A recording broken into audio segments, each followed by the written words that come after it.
അല്ലാഹു വിവാഹമെന്ന ബന്ധത്തെ കുറിച്ച് ലോകത്തോട് പറയുന്നത് എങ്ങനെയാ? ഭാര്യയും ഭർത്താവും മരണപ്പെടുന്നതോടുകൂടി ഈ ലോകത്ത് അവസാനിക്കുന്ന ബന്ധമല്ല. ജീവിതത്തിൽ അവസാനം വരെ തന്റെ ജീവിതത്തിൽ തനിക്ക് സാന്ത്വനമായി നൽകിയ, താൻ തന്റെ ജീവിതത്തിൽ സന്തോഷത്തോടെ ജീവിച്ച ഭാര്യയും ഭർത്താവും പെട്ടെന്നൊരു നിമിഷം തന്റെ ഭർത്താവ് തന്റെ ജീവിതത്തിൽ നിന്ന് വിട പറഞ്ഞുപോയി.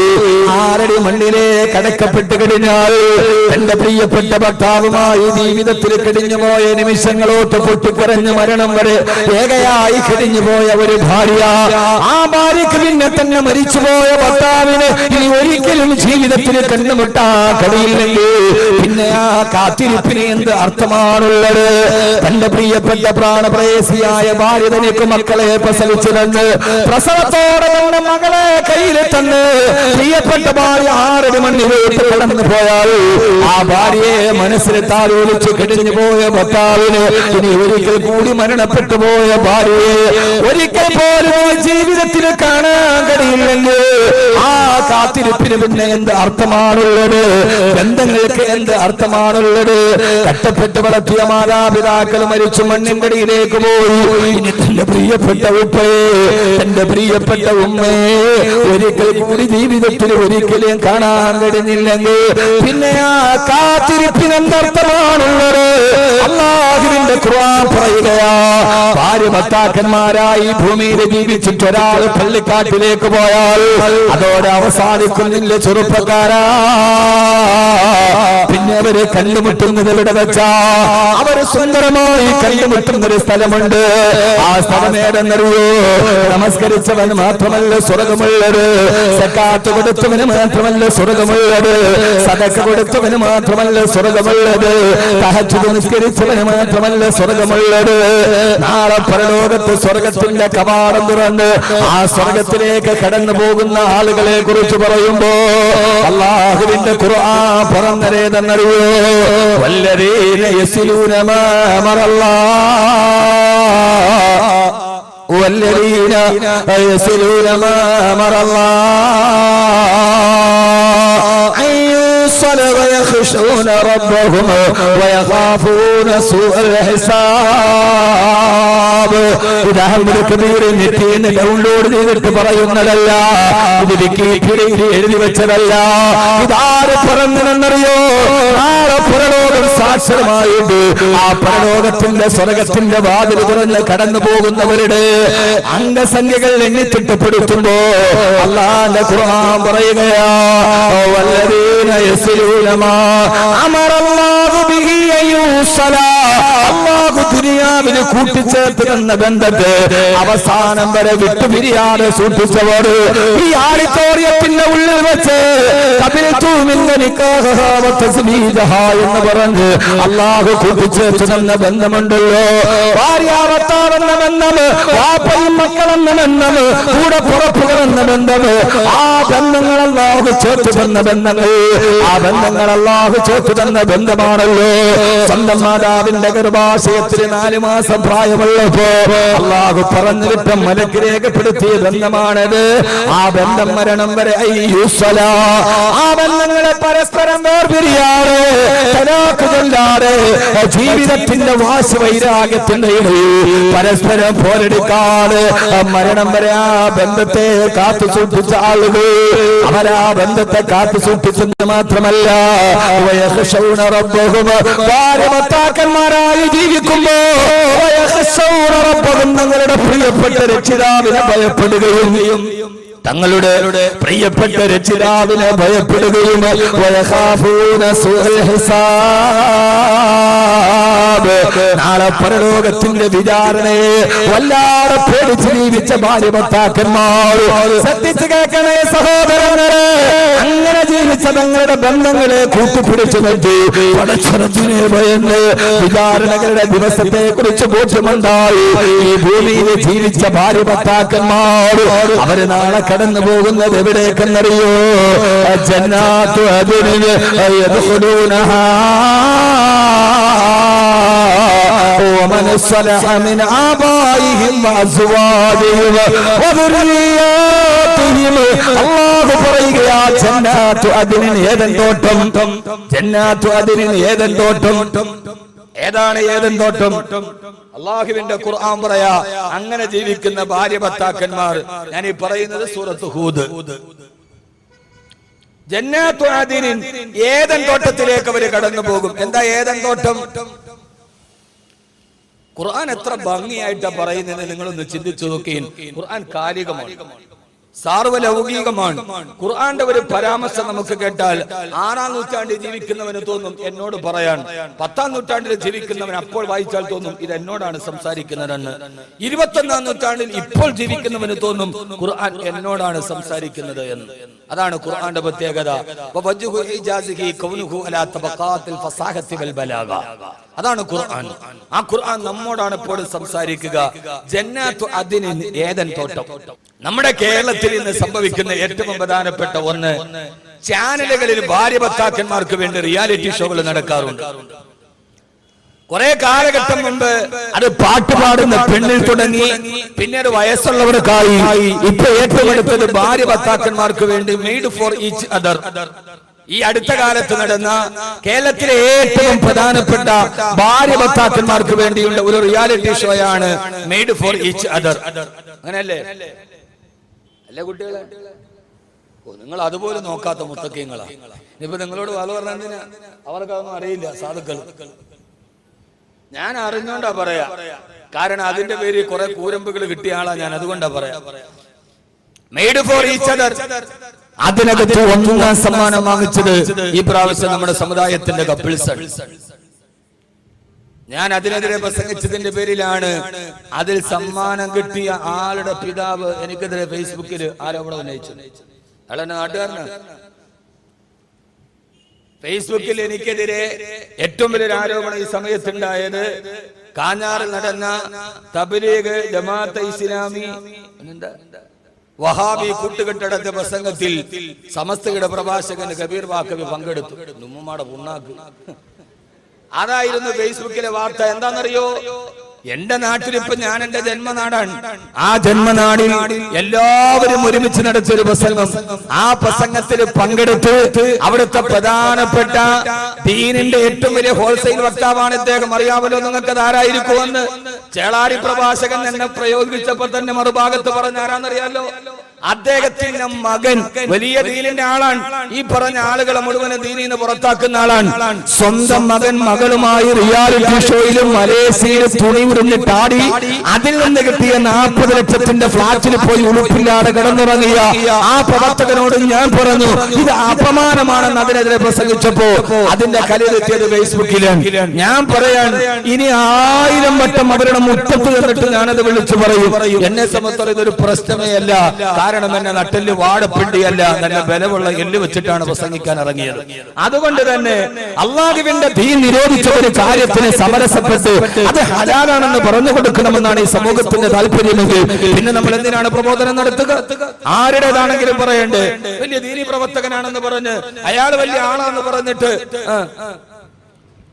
അയാൾ വലിയ ശൈഖുനാന്റെ ആളാന്ന് പറഞ്ഞിട്ട് നമുക്കത് പറയാതിരിക്കാൻ പറ്റൂ? എന്നാ പിന്നെ നമ്മൾ എന്തിനാ പറയാൻ വേണ്ടിയിരിക്കുക? അള്ളാഹു നമുക്ക് ബോധം തരട്ടെ. രാജാവ് നഗ്നനാണ് എന്ന് പറയാൻ ചരിത്രത്തിൽ ഒരാൾ വേണം. അതുകൊണ്ട് തന്നെ സഹോദരങ്ങള്, ഈ അടുത്ത കാലത്തായി നമ്മുടെ മുസ്ലിം സമൂഹത്തിന് ബാധിച്ച ഏറ്റവും പ്രധാനപ്പെട്ട ഒരു മരുന്നില്ലാത്ത അർബുദ രോഗമാണ് ഭാര്യ ഭർത്താക്കന്മാർ മുഴുവൻ റിയാലിറ്റി ഷോകളിൽ പങ്കെടുത്ത് അന്യപുരുഷന്മാരുടെ മുമ്പിൽ സാഹസികമായ കലാപകടം നടത്തണം. മെയ്ഡ് ഫോർ ഈച്ച് അതറിന്റെ ഫൈനൽ കേൾക്കാൻ മലേഷ്യ അടക്കമുള്ള വിദേശ രാഷ്ട്രങ്ങളിൽ ആ വിദേശ രാഷ്ട്രങ്ങളിൽ പോയി മെയ്വടക്കത്തോടുകൂടി തങ്ങളുടെ വിടുപ്പിന്റെ ഭാഗത്ത് കൊളുത്തുകൊളുത്തിയിട്ട് മുകളിലൂടെ റൈഡ് നടത്തുക. ആ സമയത്ത് നിന്നെ അള്ളാഹു അമാനത്തായി ഏൽപ്പിച്ച ഒരു നിക്കാഹിലൂടെ പടച്ചറപ്പ് നിനക്ക് സംരക്ഷണമേൽപ്പിച്ച അമാനത്തായി ഏൽപ്പിച്ച ഭാര്യയെ അന്യപുരുഷനെ തൊടാനും തലോടാനും അവന്റെ കരസ്പർശനം വെക്കാനും കടത്തിവിട്ടിട്ട് 40 ലക്ഷത്തിന് വേണ്ടി അമാനത്തായ ഭാര്യയുടെ ശരീരത്തിൽ പരപുരുഷൻ സ്പർശിച്ചാൽ ഉളുപ്പില്ലാതെ നോക്കി നിൽക്കുന്ന എന്തിനു വേണ്ടിയാ? എന്നെ അമാനത്തായി കിട്ടിയ തന്റെ ഭാര്യയുടെ ശരീരത്തിന്റെ ഭാഗങ്ങൾ ഒരു അന്യപുരുഷൻ സ്പർശിക്കുമ്പോ അത് മുഴുവനും മറുഭാഗത്ത് നിർവികാരയോടെ നോക്കി നിൽക്കാൻ അതിനുവേണ്ടി മനസ്സിനെ പ്രേരിപ്പിച്ചത് രാവിലെ കിഴക്കന്റെ കവാടത്തിൽ സൂര്യൻ നിൽക്കുമ്പോ കൊച്ചി നഗരത്തിന്റെ കൊച്ചിക്കാരിന്റെ മറുഭാഗത്ത് വലിച്ചു പോകുന്ന ചീനവലകളും ആ ചീനവലകളുടെ മുകളിലൂടെ നടന്നു പോകുന്ന കടൽ പക്ഷികളും ആ കടൽ പക്ഷികളുടെ മർമ്മരസത്വം കേട്ട് പ്രഭാതം പൊട്ടുണരുമ്പോ അറബിക്കടലിന്റെ റാണി എന്നറിയുന്ന കൊച്ചി നഗരത്തിന്റെ മാദക സൗന്ദര്യം ആസ്വദിക്കാൻ കഴിയുന്ന 40 ലക്ഷത്തിന്റെ ഒരു ഫ്ലാറ്റിന് വേണ്ടിയാ തന്റെ ഭാര്യയെ മറ്റൊരുത്തന്റെ മുമ്പിൽ സമർപ്പിക്കാൻ കഴിയുന്നതെങ്കിൽ അല്ലാഹു പറയുകയാ അല്ലാഹുവിനെ കമാനത്തായി തന്ന ഭാര്യയുടെ കാര്യത്തിൽ പടച്ചറപ്പിനെ പേടിക്കുകയും നാളെ പരലോകലാകത്തിന്റെ വിചാരണയെ പേടിക്കുകയും ചെയ്താൽ അല്ലാഹു നൽകുന്നതേതെന്നൊരു ജന്നാത്ത് അതിനെ ഏതൻ തോട്ടമാ എന്താ ഏതൻ തോട്ടമെന്നറിയോ കൊച്ചിക്കാരിന്റെ ഫ്ലാറ്റ് പോലെയല്ല ഡൽഹി നഗരത്തിന്റെ പാന്ത് ഡൽഹി നഗരത്തിലെ വില്ല പോലെയല്ല ദുബൈയിലെ പാം ജുമൈറയിലെ സ്വർണ്ണ കൊട്ടാരം പോലെയല്ല പറയുകയാ എന്താ ജന്നാത്തു അതിനെന്നറിയുമോ വഅദല്ലാഹുൽ മുഅ്മിനീന വൽ മുഅ്മിനാത്തി ജന്നാത്തിൻ തജ്രീ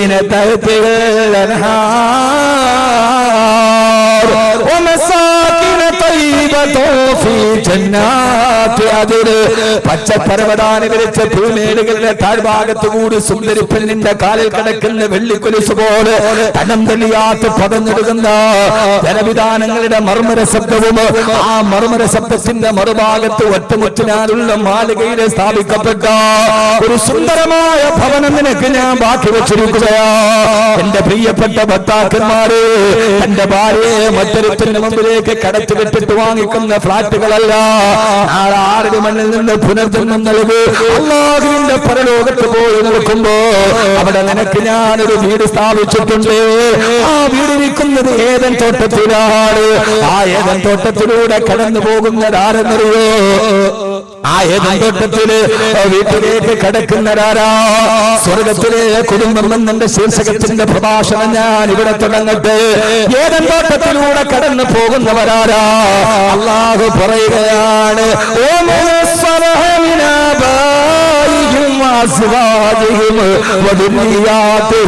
നിന്റെ സാലിഹീങ്ങളായ മാതാപിതാക്കൾ നിന്റെ സ്വാലിഹീങ്ങളായ മാതാപിതാക്കൾ വാസുവാദികൾ നിന്റെ ഭാര്യമാരും വധുരീയാത്തിയും നിന്റെ പ്രിയപ്പെട്ട പൊന്നുമക്കളും ഈ കടുവാപ്പള്ളിയിലെ കൊച്ചുകൂച്ചിൽ നമ്മൾ ആരൊക്കെയായി താമസിച്ചിരുന്നുവോ നമ്മുടെ മാതാപിതാക്കളുടെ കൂടെ നമ്മുടെ ഭാര്യമാരുടെ കൂടെ നമ്മുടെ പ്രിയപ്പെട്ട മക്കളുടെ കൂടെ നാളെ ഏതൻ തോട്ടത്തിന്റെ സുവർണ്ണ ഭവനത്തിൽ നിന്നെ ഞാൻ ഒരുമിച്ച് കൂട്ടുമെന്ന് അല്ലാഹുവേ അല്ലാഹുവേ അല്ലാഹുവേ ഞങ്ങൾക്ക് മഹാഭാഗ്യം നീ നൽകി അനുഗ്രഹിക്കണേ അല്ലാ നാളെ സ്വർഗത്തിന്റെ വീട്ടിൽ ഒരുമിച്ച് കൂടാൻ കഴിഞ്ഞാൽ പിന്നെ നമുക്ക് അവിടെ ഒന്നും ഭയപ്പെടാനില്ലല്ലോ സ്വർഗമാണ് കെട്ടുന്നതെങ്കിൽ പിന്നെ ഒന്നും അറിയണ്ടല്ലോ ഈ ദുനിയാവിൽ നമ്മുടെ കുടുംബം പോറ്റണമെങ്കിൽ നമ്മുടെ ശരീരത്തിൽ എത്ര വിയർപ്പുള്ളികളെ താഴോട്ടൊടുകണം പക്ഷേ സ്വർഗത്തിന്റെ വീട്ടിലെങ്ങാനും അല്ലാഹു ഒരുമിച്ച് കൂട്ടിയാൽ പിന്നെ നമ്മുടെ ശരീരം വേർക്കണ്ടല്ലോ കിളക്കണ്ട പൂത്തണ്ട വെയിൽ കൊള്ളണ്ട നിനക്കുള്ളതൊന്നും തന്നെ നീ അറിയണ്ട ഒരു തുള്ളി വേർപ്പ് പോലും ശരീരത്തിൽ നിന്ന് ഇട്ടാൽ ആ സ്വർഗത്തിൽ താമസിക്കാൻ കഴിയുമെങ്കിൽ അല്ലാഹുവേ അല്ലാഹുവേ ആ സ്വർഗത്തിന്റെ പ്രവേശനം നീ ഞങ്ങൾക്ക് നൽകി അനുഗ്രഹിക്കണേ അല്ലാ തീർന്നില്ല അല്ലാഹുവിന്റെ ഖുർആൻ പറയുകയാ തീർന്നില്ല ആ സ്വർഗത്തിന്റെ സ്വർണ്ണക്കെട്ടിൽ നമ്മുടെ മാതാപിതാക്കളോടൊത്ത് നമ്മുടെ ഭാര്യമാരോടൊത്ത് നമ്മുടെ മക്കളോടൊത്തിരിക്കുമ്പോ നമ്മളെ സന്ദർശിക്കാൻ വരുന്നതാരെന്നറിയുമോ വൽമലായികതു യദ്ഖുലൂന അലൈഹിം മിൻ കുല്ലി ബാബ് ആ വീടിന്റെ എല്ലാ വാതിലുകളിലൂടെ അല്ലാഹുവിന്റെ മലക്കുകളെ കടന്നു വന്നിട്ട് ആ മലക്കുകൾ പറയുമത്രേ സലാമുൻ അലൈക്കും ബിമാ സബർതും ഫനിഅമ ഉഖബദ്ദാർ ഇതൊന്നും ഞാൻ വെറുതെ പറയുന്നതല്ല. അല്ലാഹുവിന്റെ ഖുർആനിൽ സൂറത്തുൽ റഅദിൽ കാണാം, അല്ലാഹു പറയുകയാ, ആ മലക്കുകൾ വന്നിട്ട് പറയുമത്ര സലാമുൻ അലൈക്കും, അസ്സലാമു അലൈക്കും, അസ്സലാമു അലൈക്കും, അസ്സലാമു അലൈക്കും എന്ന് അല്ലാഹുവിന്റെ മലക്കുകൾ നിങ്ങളോട് സലാം പറയുമെന്ന് തീർന്നിട്ടില്ല.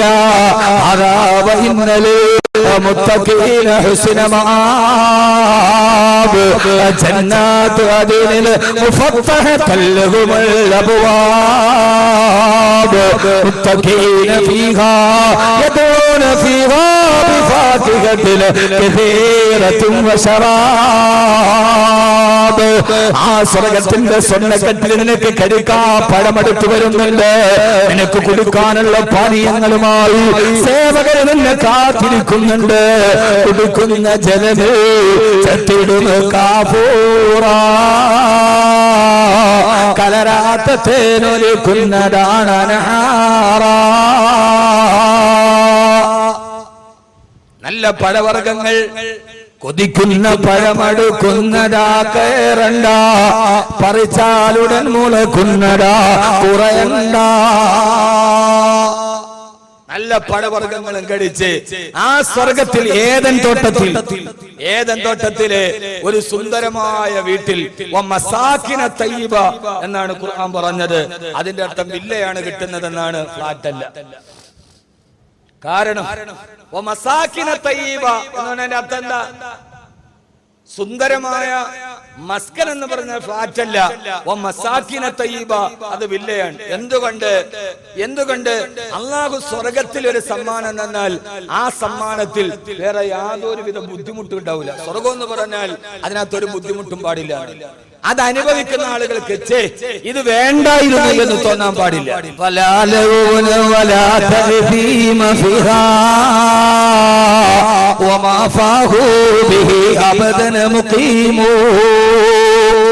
ആ സ്വർഗത്തിൽ നമ്മൾ എന്നും വസിക്കുന്നവരാണ്.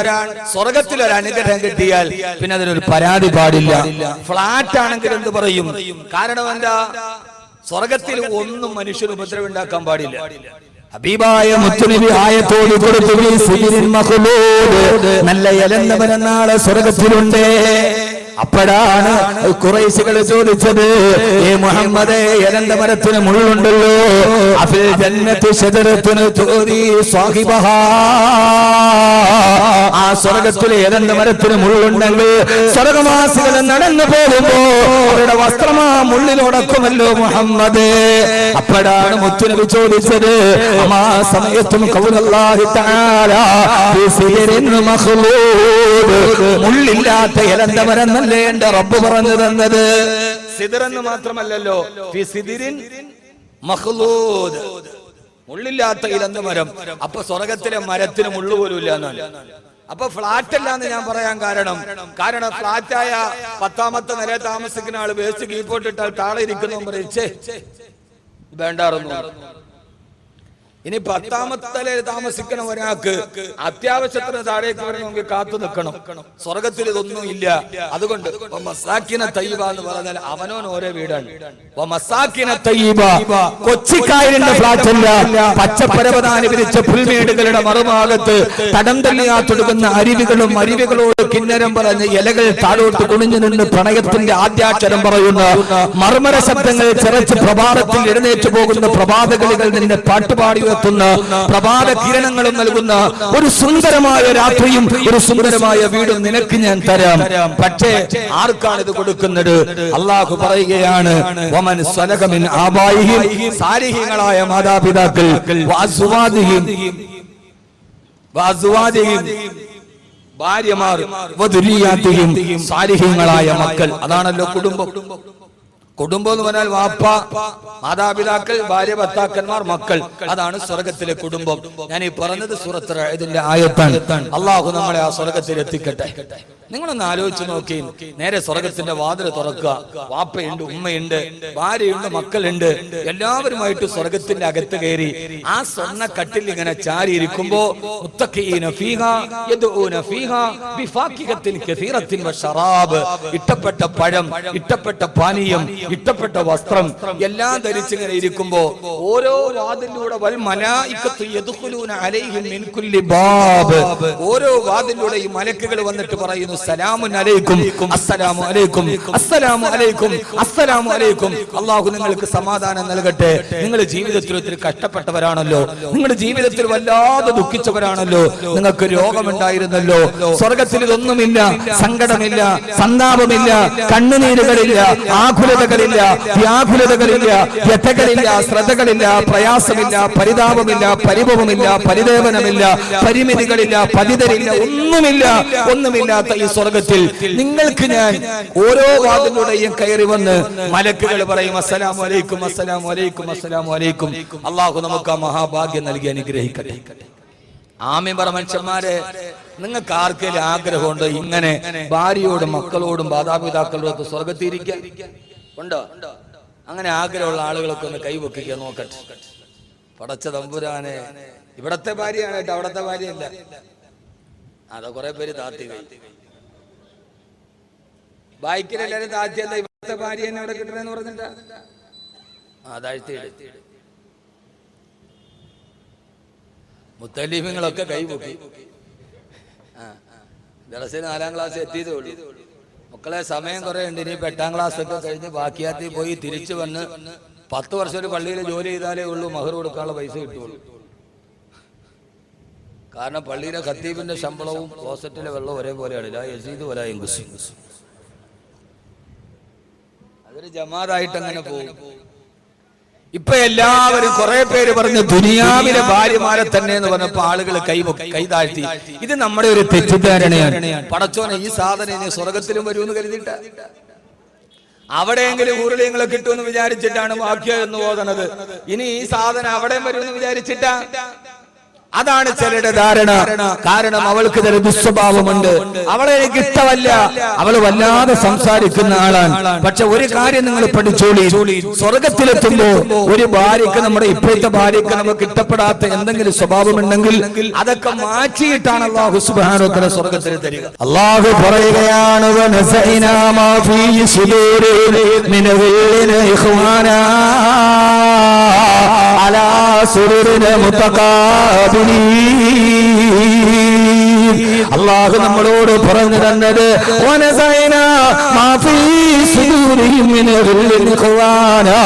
ഒരാളുടെ ഹൃദയത്തിന്റെ ഉള്ളിലുള്ള എല്ലാ ദുസ്വഭാവങ്ങളും മാറ്റിയിട്ടാണ് ഞാൻ അവരെ സ്വർഗത്തിൽ പ്രവേശിപ്പിക്കുന്നതെന്ന് അല്ലാഹുവിന്റെ വിശുദ്ധ ഖുർആൻ. നമുക്ക് ഇഷ്ടപ്പെടാത്തൊരു സ്വഭാവം ഭാര്യയ്ക്കുണ്ടെങ്കിൽ, നമുക്ക് ഇഷ്ടപ്പെടാത്തൊരു സ്വഭാവം ഭർത്താവിനുണ്ടെങ്കിൽ, ആ 2 സ്വഭാവങ്ങളും മാറ്റിയിട്ടാണ് അല്ലാഹു സുബ്ഹാനഹു വ തആല സ്വർഗത്തിൽ അവരെ പ്രവേശിപ്പിക്കുക. അല്ലാഹുവേ, അല്ലാഹുവേ, ഞങ്ങൾക്ക് ആ സ്വർഗ പ്രവേശനം നീ നൽകി അനുഗ്രഹിക്കണേ അല്ലാ. അല്ലാഹുവേ, സ്വീകരിക്കണേ അല്ലാ. അതൊക്കെ മാറ്റി നാളെ സ്വർഗത്തിൽ അല്ലാഹു നമ്മുടെ കുടുംബത്തെ ഇതേ കുടുംബമായി അല്ലാഹു നാളെ സ്വർഗത്തിൽ ഒരുമിച്ച് കൂട്ടും. അല്ലാഹു തൗഫീഖ് നൽകി അനുഗ്രഹിക്കുമാറാകും. ആമീൻ പറ. അല്ലാഹു തൗഫീഖ് നൽകട്ടെ. ഇനി ആഗ്രഹമുള്ളവരൊന്നുകൂടി കൈവക്കി നോക്ക്.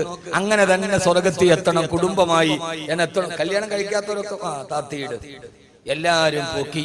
കാരണം എന്താണെന്നറിയാവോ, അവസാനം നടക്കണ ദുആയിൽ 10 റുപ്യ ബക്കറ്റ് ഇട്ട് അത് നടക്കുമെന്ന് വിചാരിച്ചിട്ടാണ് ഈ സാധുക്കൾ ഇരിക്കുന്നത്. ഇതിന് ജീവിതത്തിൽ അടിസ്ഥാനപരമായി നമ്മൾ പാലിക്കേണ്ട ഒരു തത്വമുണ്ട്.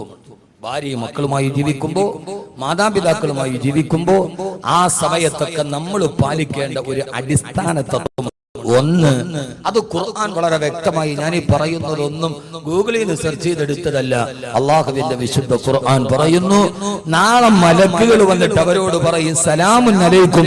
ഭാര്യയും മാതാപിതാക്കളും മക്കളുമൊക്കെ സ്വർഗത്തിൽ ഇങ്ങനെ ഒന്നിച്ചിരിക്കുമ്പോ ആ സമയത്ത് അള്ളാഹുവിന്റെ മലക്കുകൾ പറയും അത്ര സലാമുൻ അലൈക്കും ബിമാ സബർതും, പറയുമത്രേ ആ സ്വർഗത്തിന്റെ മണി അങ്ങനെ ഇരിക്കുമ്പോ അല്ലാഹു നിങ്ങൾക്ക് സമാധാനം തരട്ടെ. കാരണം ബിമാ സബർതും, നിങ്ങളുടെ ജീവിതത്തിൽ നിങ്ങൾ വല്ലാതെ ക്ഷമിച്ചിരുന്നവരല്ലയോ. ആദരവായ പ്രവാചകൻ നബി മുഹമ്മദ് മുസ്തഫ സല്ലല്ലാഹു അലൈഹി വസല്ലമ സഹാബത്തിന് ഓതിക്കൊടുക്കുകയാണ്, നാളെ സ്വർഗത്തിലെ കുടുംബം സ്വർഗത്തിൽ ഒരുമിച്ച് കൂടുമ്പോ ആ സമയത്ത് മലക്കുകൾ വന്നിട്ട് അവരോട് സലാം പറയുമ്പോ ആ കുടുംബത്തോട് പറയും, നിങ്ങളെ അല്ലാഹു സ്വർഗത്തിൽ ഒരുമിച്ച് കൂട്ടിയല്ലോ. ആ കൂട്ടിയതിന്റെ ഒരേ ഒരു കാരണം എന്നെ ശ്രദ്ധിക്കുന്നുള്ളൂ, ബിമാ സബർതും. മലക്കുകൾ പറയും സൂറത്തുൽ റഅദ്, സലാമുൻ അലൈക്കും, നിങ്ങൾക്ക് അല്ലാഹു സമാധാനം തരട്ടെ, നിങ്ങൾ ക്ഷമിച്ച കാരണത്താൽ. നിങ്ങൾ ജീവിതത്തിൽ വല്ലാതെ ക്ഷമയുള്ളവരായിരുന്നു, നിങ്ങൾ ജീവിതത്തിൽ എല്ലാം ക്ഷമിച്ച ഭാര്യ ഭർത്താക്കന്മാരായിരുന്നു എന്ന് മലക്കുകൾ അവരോട് സലാം പറയുമ്പോൾ കൂട്ടിച്ചേർത്ത് പറയുമെന്ന് വിശുദ്ധ ഖുർആൻ സൂറത്തുൽ റഅദ്. അപ്പോ യഥാർത്ഥത്തിൽ സ്വർഗത്തിലെ കുടുംബമായി ഒരുമിച്ച് കൂടാൻ കഴിയണമെങ്കിൽ നമുക്കെല്ലാവർക്കും ഉണ്ടാകേണ്ട അടിസ്ഥാനപരമായ ഒരു സ്വഭാവ സവിശേഷതയുണ്ട്, അത് അസ്സബ്റു, ക്ഷമയാണ്. എന്താണ് നമുക്കില്ലാതെ പോയതും അത് തന്നെ. ഞാൻ സ്വർഗത്തിലെ കുടുംബം എന്ന് വെറുതെ ഒരു വാക്കിട്ട് കൊടുത്തതല്ല, സൂറത്തുൽ റഅദിലെ ആയത്തിന്റെ അർത്ഥം അതേപടി പറഞ്ഞതാണ്. മലക്കുകൾ പറയും, നിങ്ങൾ ഇപ്പൊ സ്വർഗത്തിന്റെ കട്ടിലിരിക്കാൻ കാരണം ബിമാ സബർതും, നിങ്ങൾ ദുനിയാവിൽ നന്നായി ക്ഷമിച്ചവരാണല്ലോ. ഫനിഅമ ഉഖ്ബദ്ദാർ, നിങ്ങൾക്ക് ഇന്ന് കിട്ടിയ ഭവനം എത്ര മനോഹരം, എത്ര സുമോഹനം, നിങ്ങൾക്ക് ഇന്ന് കിട്ടിയ ഭവനം എന്നവര് പറയുമെന്ന് വിശുദ്ധ ഖുർആൻ. അതുകൊണ്ട് എന്റെ സഹോദരങ്ങളെ, ഇനി ഞാൻ പറഞ്ഞല്ലോ, ജന്നാത്തു അദ്നിൻ യദ്ഖുലൂനഹാ വമൻ സലഹ മിൻ ആബായിഹിം വഅസ്വാജിഹിം വദുരിയാതിഹിം. മാതാപിതാക്കൾ, ഭാര്യ ഭർത്താക്കന്മാർ, മക്കൾ, ഇവരാണ് സ്വർഗത്തിലെ കുടുംബത്തിന്റെ അംഗങ്ങൾ. അല്ലാഹു നമ്മളെ അങ്ങനെ ആക്കി തരുമാറാകട്ടെ, അള്ളാഹു നമ്മളെ അങ്ങനെ ആക്കി തരുമാറാകട്ടെ. സ്വർഗത്തിലെ കുടുംബം ഈ കല്യാണം നടന്ന ഓഡിറ്റോറിയത്തിന്റെ മുമ്പിൽ വെച്ച് തന്നെ പറയേണ്ടി വന്നു എന്നുള്ളത് ഒരു വലിയ നന്മയായി ഞാൻ കരുതുകയാണ്. കാരണം ഇനി പറയാൻ പോകുന്നതാണ്, ഭാര്യ ഭർത്താക്കന്മാരുടെ ഇടയിൽ ക്ഷമ വേണം, മാതാപിതാക്കളുടെയും മക്കളുടെയും ഇടയിൽ ക്ഷമ വേണം. എല്ലാം ഈ ജീവിതത്തോടെ അവസാനിക്കുമെന്ന് കരുതുമ്പോഴാണ് ഭാര്യ ഭർത്താക്കന്മാരെ തമ്മിൽ തന്റെ ഭർത്താവിനെ ഉപേക്ഷിച്ചും മക്കളുമായി ഇന്നലെ കണ്ടവന്റെ കൂടെ ഉറങ്ങിത്തിരിക്കാൻ ഭാര്യക്ക് പ്രചോദനമാകുന്നത് വിവാദമെന്നത് ഈ മണ്ണോടെ അവസാനിക്കുമെന്ന് കരുതുമ്പോഴാണ്. അതുകൊണ്ടാണ് ഒരു പുരുഷായുസ് മുഴുവനും തന്റെ പ്രിയപ്പെട്ട മക്കൾക്ക് വേണ്ടി പാടുപെട്ട് കല്യാണ പന്തലിൽ 1 മണിക്കൂർ കൂടി കഴിയുമ്പോ ഒരു നവവരന്റെ കയ്യിലേക്ക് തന്റെ മകളെ ഏൽപ്പിക്കാനുള്ള ചാരിതാർത്ഥ്യത്തോടെ കാത്തിരിക്കുന്ന പിതാവിന്റെ മുമ്പിൽ കടുത്തുരുട്ട സുണ്ണാഭരണവുമായി കൊയിലാണ്ടിയിലെ കല്യാണപ്പന്തൽ നിന്ന് പെണ്ണിറങ്ങി പോകുമ്പോ തന്റെ കത്തിക്കറിയുന്ന കോടതിയിൽ ഹാജരാക്കിയപ്പോൾ പൊട്ടിക്കരഞ്ഞ മാതാപിതാക്കൾ, മോളെ ഇനിയെങ്കിലും തിരിച്ചു വരും എന്ന് പറയുമ്പോ കവിൾത്തടത്തിലൂടെ കണ്ണുനീര് ചാലിട്ടൊഴുകി കരയുന്ന മാതാപിതാക്കളുടെ കണ്ണുനീര് കാണാൻ കഴിയാതെ ഒരു മകൾക്ക് ഇറങ്ങിപ്പോകാൻ കഴിയുന്നത് വിവാഹമെന്ന ബന്ധം, കുടുംബമെന്ന ബന്ധം അത് ഈ മണ്ണിൽ അവസാനിക്കുന്നതോടെ അവസാനിച്ചു എന്ന മിഥ്യാധാരണയാണ്. അല്ല, ഇതേ വാപ്പയുടെ മകളായി, ഇതേ ഉമ്മയുടെ മകളായി, ഇതേ ഭർത്താവിന്റെ ഭാര്യയായി, ഇതേ ഭാര്യയുടെ ഭർത്താവായി, ഇതേ മകന്റെ പിതാവായി നാളെ അല്ലാഹുവിന്റെ കാലാകാല സ്വർഗത്തിൽ ഞാൻ ആവേണ്ടതാണ് എന്ന ഒരു ബോധം. ഇവിടെ 60 വർഷമല്ലേ നമുക്ക് വാപ്പയാവാൻ കഴിയൂ, 40 വർഷമല്ലേ വാപ്പയാവാൻ കഴിയൂ, കൂടി വന്നാൽ 40 വർഷമല്ലേ നമുക്ക് ഭർത്താവാകാൻ കഴിയൂ. ഖാലിദീന ഫീഹാ അബദാ, ഖാലിദീന ഫീഹാ അബദാ, ഒരിക്കലും അവസാനിക്കാത്ത അല്ലാഹുവിന്റെ സ്വർഗ ജീവിതത്തിൽ അവിടെയാണ് ഞാൻ യഥാർത്ഥ ഭർത്താവായി ജീവിക്കേണ്ടെന്നുള്ള ബോധമുണ്ടാകുമ്പോ ആ ബോധം നമ്മോട് പഠിപ്പിച്ചിരുന്ന ഭാര്യ ഭർത്താക്കന്മാരായിരുന്നു ആദരവായ പ്രവാചകൻ നബി മുഹമ്മദ് മുസ്തഫ സല്ലല്ലാഹു അലൈഹി വസല്ലമ. അവിടുത്തെ പ്രിയപ്പെട്ട ഭർത്താവ്, അവരുടെ പ്രിയപ്പെട്ട ഭാര്യമാരുമടക്കമുള്ള ഒരു കുടുംബ ജീവിതത്തിന്റെ സംവിധാനങ്ങൾ നമ്മളോട് ജീവിതത്തിന്റെ അച്ചടക്കവും ചിട്ടയും പഠിപ്പിച്ചു കഴിയുമ്പോ ഞാൻ എന്റെ പ്രിയപ്പെട്ട സഹോദരങ്ങളോട് ക്ഷമയുടെ ജീവിതമാണ് നമുക്ക് പഠിപ്പിച്ചു തന്ന ഭാര്യ ഭർത്താക്കന്മാരിലോട്ട് കടന്നു പോവുകയാ ആദരവായ പ്രവാചകൻ നബി മുഹമ്മദ് മുസ്തഫ. ആദരവായ പ്രവാചകൻ നബി മുഹമ്മദ് മുസ്തഫ സല്ലല്ലാഹു അലൈഹി വസല്ലം. സദസ് ഇങ്ങനെ ഇരുന്ന വാള് നടക്കൂല, നിങ്ങൾ സലാത്ത് ചൊല്ലണം. ആകെ ഒരു സദസ്സിൽ ചെല്ലേണ്ട പ്രധാനപ്പെട്ട കാര്യം ആമീൻ എന്ന് പറയുന്ന 6 അക്ഷരവാ. അത് പറയാൻ പോലും പറ്റാത്ത രീതിയിൽ നിർവികാരത നമ്മളെ പിടികൂടുമ്പോ പിന്നെ നമ്മൾ എന്താ ചെയ്യുക?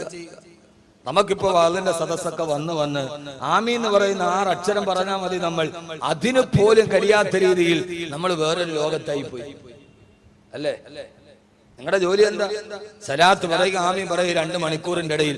എന്റെ ജോലി 2 മണിക്കൂർ ഒരാൾ നിർത്താതെ പ്രസംഗിച്ചാൽ 2 ലക്ഷം അക്ഷരം വെളിയിൽ പറയുന്നതാണ്. 2 ലക്ഷം അക്ഷരം ഞാൻ പറയണുണ്ട്. അതിന്റെ ഇടയിലാണ് നിങ്ങൾക്ക് 14 അക്ഷരം പറയാൻ സമയമില്ലാത്തത്. പിന്നെന്തിനാ വാത് പറയാ? പിന്നെന്താ വാത് പറയാ? ആമീൻ പറയാം. ഇപ്പൊ വാതിന് വന്നിട്ട് പുറകെ ഇരുന്നിട്ട് കുട്ടികൾ മിനി മിൽട്ടി കളിയാ ജോലി. മരണ വീട്ടിൽ ആർക്കും അനക്കമില്ല, മിനി മിൽട്ടി. മയ്യത്ത് കിടക്കുന്ന മയ്യത്തിന്റെ ചുറ്റുഭാഗത്ത് 4 പേര് ഹോട്ട്സ്പോട്ട് വെച്ച് മയ്യത്ത് വീട്ടില് ഇതാണ് സാധനം. ഇതൊരു വല്ലാത്ത ദജ്ജാലാണ്. എനിക്ക് തോന്നാറുണ്ട് യഥാർത്ഥത്തിൽ ദജ്ജാൽ ഇതാണ്. കാരണം പള്ളിയിൽ ഇതിന് നമ്മൾ അഡിക്റ്റ് ആയി പോയി. പെണ്ണിന് പോലും നമ്മൾ ഇത്ര അഡിക്റ്റ് ആയി പോയി. കാരണം പെണ്ണില്ലാതെ 5 മിനിറ്റ് നമുക്ക് ജീവിക്കാൻ പറ്റൂല. പെണ്ണില്ലാതെ ഒരു 5 മിനിറ്റ് നമുക്ക് ജീവിക്കാൻ പറ്റില്ല. അതിന്റെ ശാസ്ത്രം ഞാൻ പറഞ്ഞു തരണം നിങ്ങളോട്. പെണ്ണിലെതുള്ള 24 hours പെട്രോൾ പമ്പ് മാറിയ പെണ്ണില്ലാതെ ഒരു 5 മിനിറ്റ് നമുക്ക് മാറിക്കാൻ പറ്റൂല്ലോ. ഈ സാധനം പോക്കറ്റ് ഉണ്ടായാൽ കടുവാപ്പള്ളിയിൽ പള്ളിയിലോട്ട് കയറാൻ പോകുന്ന നേരത്തെ എഴുതി വെച്ചിട്ടുണ്ട്, മൊബൈൽ ഫോൺ സ്വിച്ച് ഓഫ് ആക്കുക. നമ്മൾ സ്വിച്ച് ഓഫ് ആക്കുന്ന എത്ര പേരുണ്ട്? നമ്മൾ അപ്പം ഒരു വൈബ്രേറ്റ് മോഡി ഇടും.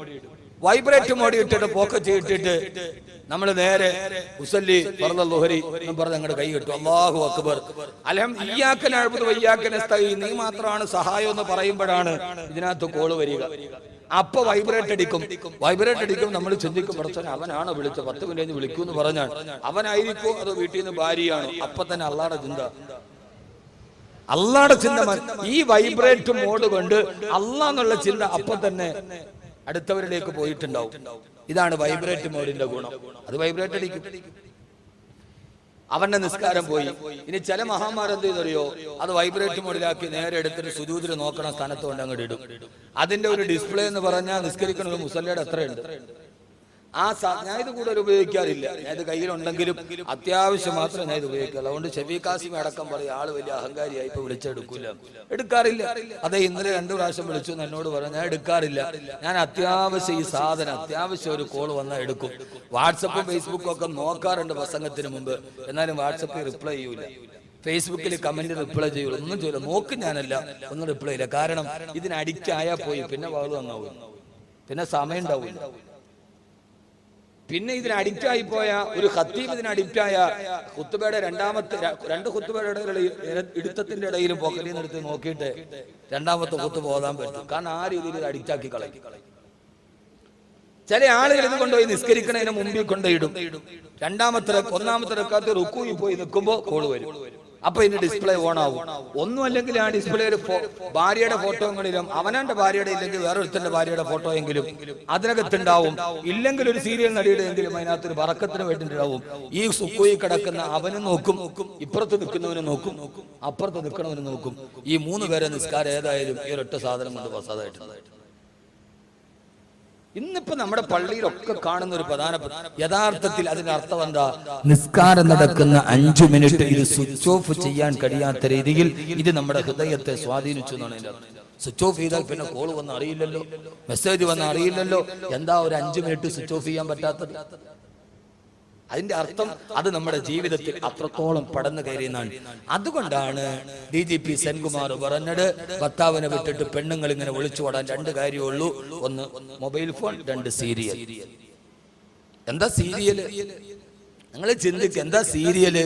സീരിയൽ എന്ന് പറഞ്ഞാൽ അവിഹിത ഗർഭം ധരിച്ച പെണ്ണ് 9 മാസം ആരും അറിയാതെ എങ്ങനെ മൂടി വെക്കണമെന്നുള്ള മുഴുവൻ ഉപായവും അതിലൂടെ പഠിപ്പിച്ചു കൊടുക്കുന്നുണ്ടോ? പിന്നെ പെണ്ണുങ്ങൾക്ക് എന്താ പേടി? നെറ്റിലൊന്നും നോക്കണ്ട, സീരിയൽ കണ്ടാൽ മതി. ഗർഭം മറ്റൊരാളറിയാതെ എങ്ങനെ ഒളിപ്പിച്ചു വെക്കാം, അതിന്റെ ട്രിക്കൊക്കെ അതിനകത്തുണ്ടാവും. അമ്മായിയമ്മ ആരും അറിയാതെ എങ്ങനെ കൊല്ലാം. ഇതൊക്കെ DGP സെൻകുമാർ പോലും പറഞ്ഞു സീരിയലാണ് സ്ത്രീകളെ ഇത്രത്തോളം വഴിതെറ്റിക്കുന്നത് എന്ന്. എന്നിട്ട് നമ്മുടെ ഭാര്യമാർ അതിന് അഡിക്റ്റ് ആയിട്ട് പോലും നമുക്കിതിനെ മാറ്റാൻ കഴിയുന്നില്ലെങ്കിൽ എന്റെ പ്രിയപ്പെട്ട സഹോദരങ്ങളെ, നമ്മളെല്ലാവരും അതിന് അഡിക്റ്റ് ആയി പോയി എന്നതാണ് അതിന്റെ അർത്ഥം. കാസർഗോഡ് കല്യാൺ സിൽക്സ് ഉദ്ഘാടനം ചെയ്യാൻ വേണ്ടി വന്ന പൃഥ്വിരാജിന്റെ കൂടെ പർദ്ദയിട്ട പെണ്ണുങ്ങൾ സെൽഫി എടുത്തു. സെൽഫി എടുത്തപ്പോ അതിനെതിരെ മുഴുവൻ പ്രഭാഷകരും പ്രസംഗിച്ചു. കമാന്നക്ഷരം ഞാൻ പ്രസംഗിച്ചില്ല. എന്തുകൊണ്ടെന്നറിയാവോ? എന്നെ അത്ഭുതപ്പെടുത്തിയത് പൃഥ്വിരാജിന്റെ കൂടെ പർദ്ദയിട്ടിട്ട് ഫോട്ടോ എടുത്ത ആ യുവതി പെണ്ണുങ്ങളല്ല, അവരുടെ അങ്ങേയറ്റത്ത് ഒരു 60 വയസ്സുള്ള ഒരു ഉമ്മൂമ്മ ചിരിച്ചോണ്ടിരിപ്പുണ്ട്. ഒരു 60 വയസ്സുള്ള ഒരു ഉമ്മ ഇല്ലേ? അതാണ് നമ്മൾ അത്ഭുതപ്പെടുത്തേണ്ടത്. കാരണം ആ സമയത്ത് മക്കളെ അത് ചെയ്യരുത് എന്ന് പറഞ്ഞു കൊടുക്കേണ്ടത് ഈ ഒരു മുതിർന്ന തലമുറയായിരുന്നു. പക്ഷെ അവരെ പോലും ഈ സെൽഫി ബാധിച്ചു എന്ന് പറയുമ്പോൾ നമ്മളിനി എങ്ങനെയാണ് കുടുംബത്തെ മുമ്പോട്ട് കൊണ്ടുപോകുക? എന്നെ അത്ഭുതപ്പെടുത്തിയത് അങ്ങനെയാണ്. നമ്മളോട് ചില ഫോട്ടോ പറഞ്ഞുതരും. ഞാൻ അങ്ങനെ ചിന്തിക്കുന്ന ആളാ. വെള്ളിയാഴ്ച, റമദാനിലെ ആദ്യത്തെ വെള്ളിയാഴ്ചയിൽ കടുവാപ്പള്ളി നിറഞ്ഞു കവിഞ്ഞ് മുറ്റത്തും റോഡിലും ആളുകൾ നിറഞ്ഞു കവിഞ്ഞപ്പോൾ മനോരമയിൽ പിറ്റേ ദിവസം ഫോട്ടോ വന്നു. ആളുകളോട് എന്താ ഇപ്പൊ ആളുകളുടെ തക്കുവ? കടുവാപ്പള്ളിയിൽ റമദാനിലെ ആദ്യത്തെ വെള്ളിയിൽ റോഡിലാണ് ആളുകൾ നിസ്കരിച്ചത്. ഞാൻ ആ ഫോട്ടോ കണ്ടോ ചിന്തിക്കണം അങ്ങനെയല്ല, ഞാൻ നേരെ എതിര് ചിന്തിക്കും. അപ്പൊ അതിന്റെ അർത്ഥം റമദാൻ അല്ലാത്ത വെള്ളിയാഴ്ചകൾ പള്ളി പോകാത്ത ഒത്തിരി ആളുകൾ ആ മഹലിൽ ഉണ്ട് എന്നാണ് എന്റെ അർത്ഥം. ഇപ്പൊ കടുവാപ്പള്ളിയുടെ കഥ ഞാൻ പറഞ്ഞല്ല. വെള്ളിയാഴ്ച, റമദാനിലെ ആദ്യത്തെ വെള്ളിയാഴ്ച വലിയ ഫോട്ടോ പ്രസിദ്ധീകരണമാണ്. റോഡ് നിറഞ്ഞു കവിഞ്ഞു. അതിന്റെ അർത്ഥം റമദാൻ അല്ലാത്ത മാസങ്ങളിൽ വെള്ളിയാഴ്ച പോലും പള്ളി പോകാത്ത ജാഹിലിയങ്ങൾ അവിടെ ഉണ്ടെന്നാണ് അതിന്റെ അർത്ഥം. അവരെല്ലാം കൂടെ പള്ളി വന്നപ്പോഴല്ലേ ഇത് തികഞ്ഞത്. അപ്പൊ യഥാർത്ഥത്തിൽ നമ്മുടെ മുതിർന്ന തലമുറ പണ്ട് ആദ്യമായിട്ട് ടി വി വന്ന് വീട്ടിൽ മേടിക്കാൻ പോയപ്പോ ഉമ്മ പറഞ്ഞു ടി വി വീട്ടിൽ കയറ്റിയാൽ ഞാൻ ഇറങ്ങി പോകുന്നു. ഉമ്മയോട് പറഞ്ഞു, ഉമ്മ ഇത് പാപം ഒന്നും കിട്ടൂല, ബ്ലാക്ക് ആൻഡ് വൈറ്റ് ടി വിയാണ്. പാപം കളവി അത് വിശ്വസിച്ചിട്ട് അകത്ത് കയറ്റി. ആ ഉമ്മയാണ് ഇന്നതിന്റെ മുമ്പിൽ നിന്ന് ഇറങ്ങാത്തത്. അവരാണ് ഈ സമൂഹത്തിന് നന്മ പഠിപ്പിച്ചു കൊടുക്കേണ്ടത്. പൃഥ്വിരാജിന്റെ കൂടെ പർദ്ദയിട്ടിട്ട് ഫോട്ടോ എടുത്തപ്പോ 55-60 വയസ്സുള്ള ഒരു വൃദ്ധയെയും അതിന്റെ മറുഭാഗത്ത് കണ്ടു എന്നതാണ് മുസ്ലിം സമൂഹത്തിന്റെ അധപ്പതനത്തിന്റെ നേർരേഖയുടെ ചിത്രമെന്ന് ഞാൻ നിങ്ങളോട് ഓർമ്മിപ്പിക്കുകയാണ്. എന്റെ പ്രിയപ്പെട്ട സഹോദരങ്ങളെ, കുടുംബം എന്നത് നാളെ സ്വർഗത്തിലേക്ക് മാറാനുള്ളതാണ്. അത് പഠിപ്പിച്ചു തന്ന ആളാണ് ആദരവായ പ്രവാചകൻ നബി മുഹമ്മദ് മുസ്തഫ. ഉറക്കെ ആദരവായ പ്രവാചകൻ നബി മുഹമ്മദ് മുസ്തഫ, വല്ലദീന യസ്ലൂന മാ അമറല്ലാഹു അൻ യുസ്സലാ, അല്ലാഹു കൂട്ടിച്ചേർത്തുവന്ന ബന്ധങ്ങളെ വിച്ഛേദിക്കാതെ അവസാനം വരെ അതിനെ നിലനിർത്തിയവരാണ് കുടുംബത്തിന്റെ സ്വർഗത്തിലോട്ട് കടന്നു പോകുന്നവരെന്ന് ഖുർആൻ പറയുമ്പോ, ആ സമയത്ത് നമ്മൾ കുടുംബ ജീവിതത്തിന് ധാരാളം ക്ഷമയില്ലാതെ ആ കുടുംബ ജീവിതം നമുക്ക് മുമ്പോട്ട് കൊണ്ടുപോകാൻ സാധ്യമല്ല. അതുകൊണ്ടാണല്ലോ ക്ഷമയെന്ന ലോകത്തോട് പഠിപ്പിച്ചു കൊടുത്ത ആദരവായ പ്രവാചകൻ നബി മുഹമ്മദ് മുസ്തഫ സല്ലല്ലാഹു അലൈഹി വസല്ലമ ഒരു ദിവസം ധൃതിയോടെ മസ്ജിദ് നബവിയിൽ നിന്ന് പ്രിയപ്പെട്ട വീട്ടിലോട്ട് കടന്നു പോകുമ്പോ അല്ലാഹുവിന്റെ റസൂലിന്റെ തിരക്ക് നമുക്കറിയാമല്ലോ. ഹബീബായ റസൂലുള്ളാഹി സല്ലല്ലാഹു അലൈഹി വസല്ലമയെ ഒരു നോക്ക് കാണാൻ ആയിരക്കണക്കിന് ആളുകൾ ഒരു നോക്ക് കാണാൻ കാത്തു നിൽക്കുമ്പോ ആ തിരക്കിന്റെ ഇടയിലൂടെ തന്റെ വീട്ടിലോട്ട് കടന്നു പോകുമ്പോ അവിടുത്തെ പ്രിയപ്പെട്ട ഭാര്യ ആയിഷ റളിയല്ലാഹു തആലയുടെ മുമ്പിൽ നിൽക്കുകയാ. തന്റെ വീട്ടിലേക്ക് ജീവിതത്തിന്റെ തിരക്കിന്റെ ഇടയിൽ കടന്നു വന്ന പ്രിയപ്പെട്ട ഭർത്താവിനോട് ആയിഷ റളിയല്ലാഹു തആല ചോദിച്ചു, യാ റസൂലല്ലാഹ്, യാ ഹബീബല്ലാഹ്, അല്ലാഹുവിന്റെ തിരുദൂതരേ, അങ്ങേക്ക് ഈ ദുനിയാവിലെ സ്നേഹമേത് പെണ്ണിനോടാണ് നബി? ആരോടാണ് ചോദ്യം? അല്ലാഹുവിന്റെ റസൂലിനോടാ. തന്റെ ബാഹ്യ ജീവിതത്തിന്റെ തിരക്കുകളുടെ ഇടയിൽ നിന്ന് വീട്ടിലേക്കൊരു സമാധാനത്തിൽ കടന്നു വരുമ്പോ നമ്മളൊക്കെ പറയാൻ പറ്റൂല, ക്ഷമിക്കാൻ കഴിയില്ല ഉസ്താദ്, അവളുടെ വർത്തമാനം അങ്ങനത്തെ വർത്തമാനമോ. എല്ലാ തിരക്കിന്റെ ഇടയിൽ വീട്ടിലോട്ട് കടന്നു വരുമ്പോ ഭാര്യ ചോദിച്ചു, ആയിഷ റളിയല്ലാഹു അൻഹാ, അല്ലാഹുവിന്റെ തിരുദൂതരേ, അങ്ങേക്ക് ഞാനൊരു കാര്യം ചോദിക്കട്ടെയോ? എന്നാണ് ആയിഷ, ഈ ദുനിയാവിൽ ഏറ്റവും ഇഷ്ടപ്പെട്ട പെണ്ണേതാണ്? യാ റസൂലല്ലാഹ് സല്ലല്ലാഹു അലൈഹി വസല്ലം. ഇവിടെ നമ്മുടെ ഭാര്യയെ നമ്മളെ ഒന്ന് സങ്കല്പിക്കുക. നമ്മൾ പള്ളിയിൽ ജോലിയൊക്കെ കഴിഞ്ഞ് അല്ലെങ്കിൽ നാട്ടിൽ കച്ചവടമൊക്കെ കഴിഞ്ഞിട്ട് വൈകുന്നേരം വീട്ടിലോട്ട് വരെ ഒരു സമാധാനത്തിലൊന്ന് കുളിച്ചിട്ട് കിടക്കാൻ ആ തിരക്കിൽ ഇങ്ങനെ വരുമ്പോ ഭാര്യ തടഞ്ഞു നിർത്തിട്ട് ചോദിക്കുക, പിന്നെ ഞാൻ ഒരു ചോദ്യം ചോദിക്കട്ടെ, നിങ്ങൾക്ക് ഈ ദുനിയാവിൽ ഏറ്റവും ഇഷ്ടം ഏത് പെണ്ണിനോടാ? നമ്മൾ എന്ത് പറയും? നിങ്ങൾ ആരും ചിരിക്കണ്ട, ഞാൻ ഖുർആനെ പരിചയപ്പെടുത്തുകയാണ്. നമ്മൾ എന്ത് പറയാ അവരോട്? എന്താ ചെയ്യാ? എന്ത് പറയാ സലീം ഭായി? ഈ ചിരി നമ്മുടെ ഇതൊക്കെ അങ്ങോട്ട് മാറും. പണ്ടാരടങ്ങാൻ ഇപ്പൊ ചോദിക്കാൻ ലവിന്റെ മീറ്ററുമായിട്ട് വരാൻ പറ്റിയ സമയം. മനുഷ്യരൊന്ന് പോയി കുളിച്ചിട്ടൊന്ന് ഡ്രസ്സ് മാറി, എന്നൊക്കെ പ്രാന്താണ്. ചിലപ്പോ ഭാര്യ നിഷ്കളങ്കമായിട്ട്, നിങ്ങൾക്ക് ഏറ്റവും കൂടുതൽ സ്നേഹാരോടാ. അപ്പൊ ഒന്നും പറയാൻ പറ്റിയില്ലേലും നമ്മൾ എന്ത് ചോദിക്കുന്നറിയോ? മെല്ലെ മുഖത്ത് പട്ട സ്വാഭാവികമായിട്ട് നമ്മുടെ മറുപടി അങ്ങനെയാവാം. യഥാർത്ഥത്തിൽ ആയിഷ റളിയല്ലാഹു തആല ഇത് ചോദിക്കാൻ കാരണം, യുദ്ധത്തിന് വേണ്ടി റസൂലുള്ളാഹി സ്വല്ലല്ലാഹു അലൈഹി വസല്ലം പോയി ദിവസങ്ങളോളം വീട്ടിൽ നിന്ന് മാറി നിന്ന് പള്ളിയിൽ വന്നിട്ടാണ് മുത്തുനബി സല്ലല്ലാഹു അലൈഹി വസല്ലം വീട്ടിലേക്ക് വരുന്നത്. കുറെ ദിവസം തന്നെ മുത്തുനബി തന്നിൽ നിന്ന് അകന്നു നിന്നപ്പോ ആയിഷ റളിയല്ലാഹു തആലയ്ക്ക് ഒരു സങ്കടം. എന്തേ ഇതിന്റെയൊക്കെ തിരക്കിൽ എന്നെ മറന്നു പോകുന്നു, എന്റെ റസൂൽ എന്നോട് മറന്നു പോയോ? അതുകൊണ്ടാണ് വന്ന ഉടനെ കൊച്ചു പെണ്ണല്ലേ ആയിഷ റളിയല്ലാഹു അൻഹ ചോദിച്ചു, നബിയെ അങ്ങേക്ക് ഏറ്റവും ഇഷ്ട ഏത് പെണ്ണിനോടാ? വേറെ ഭാര്യമാരുണ്ടല്ലോ. നിഷ്കളങ്കമായ ചോദ്യം. ഇവിടെയാണ് ഒരു ഭർത്താവിനെ നമ്മൾ പഠിക്കേണ്ടത്. നമ്മൾ ഒളിച്ചോട്ടത്തിന്റെ കഥയൊക്കെ പറയുമ്പോൾ നമ്മുടെ ഭാഗം ചിലപ്പോൾ നമുക്ക് കുറച്ച് ക്ലിയർ ആക്കേണ്ടതുണ്ട്. ഇവിടെയാണ് ഒരു ഭർത്താവിനെ പഠിപ്പിച്ചു തരാൻ ആദരവായ റസൂലുള്ളാഹി സ്വല്ലല്ലാഹു അലൈഹി വസല്ലമ ലോകത്തിലെ ഏറ്റവും വലിയ ക്ഷമയുടെയും ഗുണമേന്മയുടെയും സഹിഷ്ണുതയുടെയും പാഠം പഠിപ്പിച്ചു തന്ന ഗുണമേന്മയും കുടമയും മുഖചന്ദ്രവും സകലത്തിലും തനിച്ചോരിത അതല്ലദീ ഖുലിഅത അലൈഹി മലാബിസു വനഫായിസു ഫനലീറുഹു വലാ യൂജദു.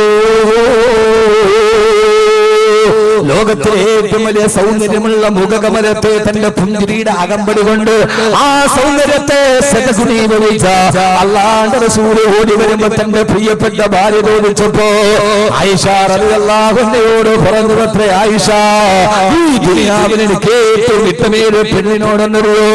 അത് നിന്നോടാണ് ആയിഷ. എന്റെ ഹൃദയത്തിലെ ഏറ്റവും വലിയ സ്നേഹം നിന്നോടാണ് മോള്. ഏത് സമയത്തും എന്റെ ഹൃദയത്തിൽ നീയാണ്, കണ്ണിനുള്ളിൽ നീയാണ്, കണ്ണടച്ചാൽ നീയാണ്, കണ്ണു തുറന്നാ നീയാണ്, നെഞ്ചിനുള്ളിൽ നീയാണ്.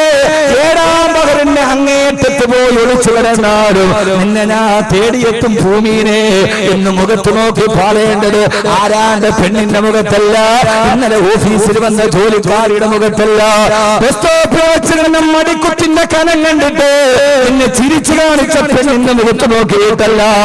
നിനക്ക് വേണ്ടി വീട്ടിൽ കാത്തിരിക്കുന്ന വൈകുന്നേരം വരെ നിനക്ക് വേണ്ടി ഭക്ഷണം വിളമ്പി കാത്തിരിക്കുന്ന നിന്നെ മക്കളെ പ്രസവിപ്പിച്ചു തന്ന, നിന്റെ വസ്ത്രം അലക്കി തേച്ചു തന്ന, നീ വരുന്നതും കാത്തു ഉമ്മറപ്പടിയിൽ കണ്ണെത്താ ദൂരത്ത് കണ്ണും നട്ട പോലെ കാത്തിരിക്കുന്ന നിന്റെ പ്രിയപ്പെട്ട പെണ്ണില്ലയോ?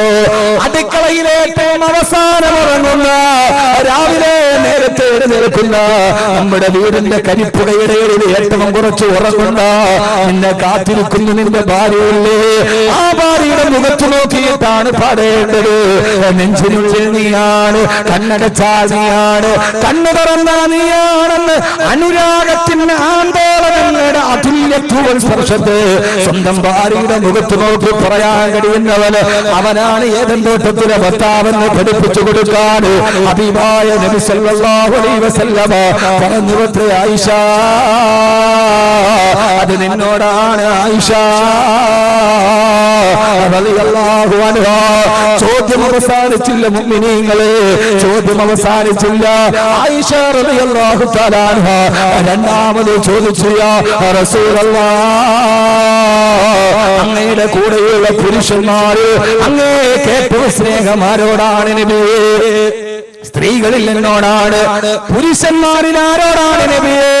എന്റെ പ്രിയപ്പെട്ട ഭാര്യയുടെ ചോദ്യത്തിന്റെ മർമ്മമറിഞ്ഞ പ്രവാചകൻ സല്ലല്ലാഹു അലൈഹി വസല്ലമ ആയിഷ ബീവിയുടെ കുസൃതി ചോദ്യത്തിന്റെ ഉത്തരം മനസ്സിലാക്കി അല്ലാഹുവിന്റെ റസൂൽ സല്ലല്ലാഹു അലൈഹി വസല്ലം പറഞ്ഞു, അത്രേ ആയിഷ, അബൂക്കി അത് നിന്റെ വാപ്പയോടാണ് മോള്, അബൂക്കി നിന്റെ വാപ്പയോടാണ് മോള്. ഇമാം ബൈഹഖി അടക്കമുള്ള, ഇമാം നസായി അടക്കമുള്ള ഹദീസ് ഗ്രന്ഥങ്ങളിൽ റിവായത്ത് ചെയ്യപ്പെട്ട ഹദീസാണിത്.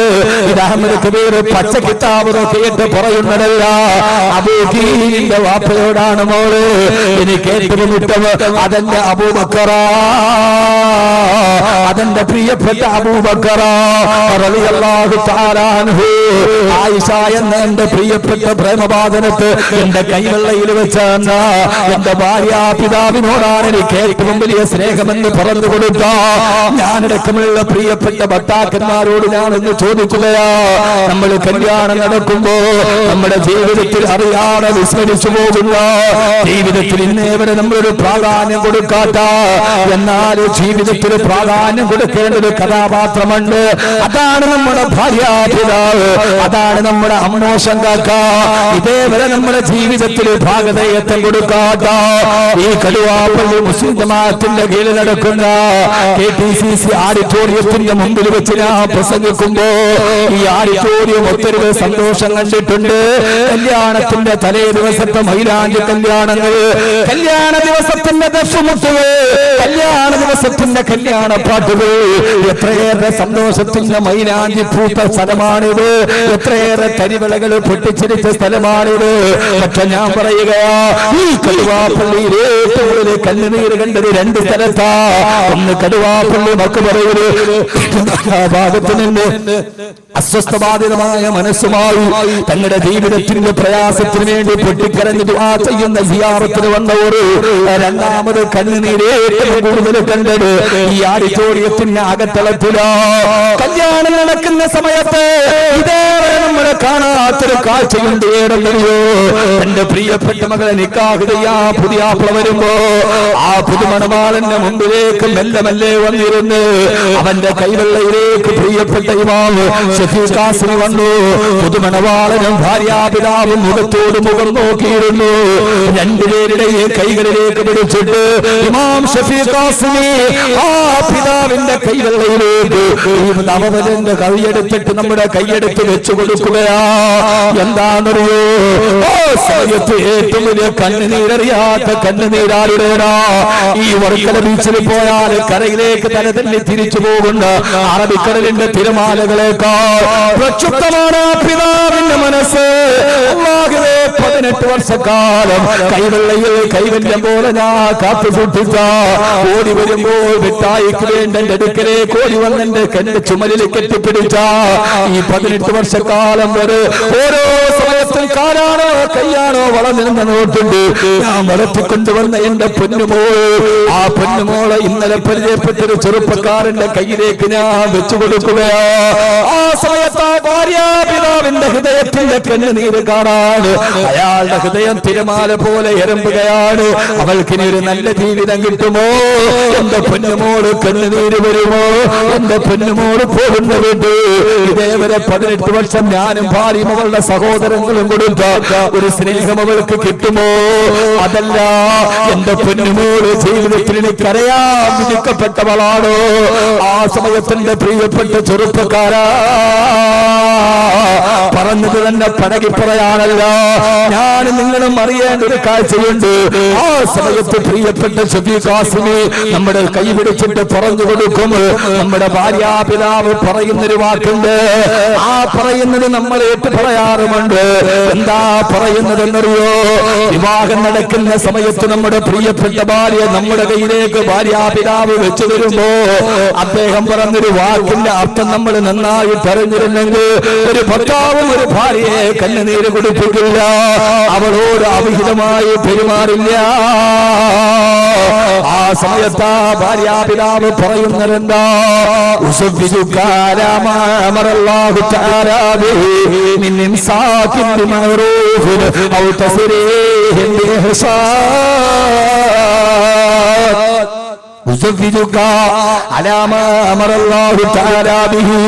അല്ലാഹു കൽപ്പിച്ചു തന്നതുപോലെ എന്റെ പൊന്നുമോളെ നിന്റെ കയ്യിലേക്ക് ഞാൻ വിവാഹം ചെയ്തു തരികയാ. ആ വാക്കിന്റെ അർത്ഥം ഇതാണ്. ഈ ഓഡിറ്റോറിയത്തിലെ മുടങ്ങിക്കേട്ട ആ വാക്കിന്റെ അർത്ഥം ഞാൻ എന്റെ ആണുങ്ങളോട് പറഞ്ഞു തരികയാ. ഓരോ പിതാക്കളോട് ഭർത്താക്കന്മാരോട്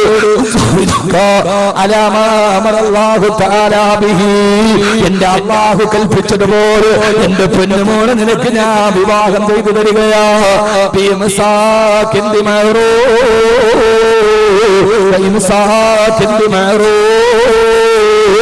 എന്റെ ഈ മകളിലേവരെ ജീവിച്ച സാഹചര്യത്തിൽ നിന്ന് നിന്റെ ജീവിതത്തിലേക്ക് വരുമ്പോ നിനക്കിഷ്ടപ്പെടാത്ത സ്വഭാവം എന്റെ പൊന്നുമോൾക്കുണ്ടാകാം, നിനക്കിഷ്ടപ്പെടാത്ത സ്വഭാവങ്ങൾ ഉണ്ടാവാം. അതിനെല്ലാം നീ ഉപദേശിച്ച് പരിഹരിക്കണേ. അതല്ല ഇൻസാഖെന്ന് പറഞ്ഞാ നോമ്പില്ലെങ്കിലും നോമ്പുള്ളതുപോലെ അഭിനയിക്കുക. ആ ദുസ്വഭാവം നിനക്ക് ഇഷ്ടപ്പെട്ടില്ലെങ്കിലും സന്തോഷത്തോടെ അഭിനയിച്ച് മെല്ലെ മെല്ലെ നീ അതിനെ ശരിയാക്കണേ. ഒരു സാഹചര്യത്തിൽ നിന്ന് വേറൊരു സാഹചര്യത്തിലേക്ക് വരുന്ന പെണ്ണാണ്, അതുകൊണ്ട് അവളോട് നല്ല രീതിയിൽ നീ പെരുമാറണേ. അതല്ല അവളുടെ സ്വഭാവം നിനക്ക് സഹിക്കാൻ കഴിയുന്നില്ലെങ്കിൽ അവളെ നീ മർദ്ദിക്കരുത്. എന്റെ പൊന്നുമോളെ അടിച്ച് അവശയാക്കരുത്. അവളെ കുറിച്ച് നീ അപവാദം പറയരുത്.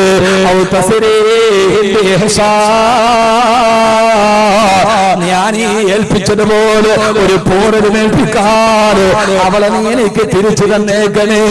അവളെ നീ എനിക്ക് തിരിച്ചു തന്നേക്കണേ.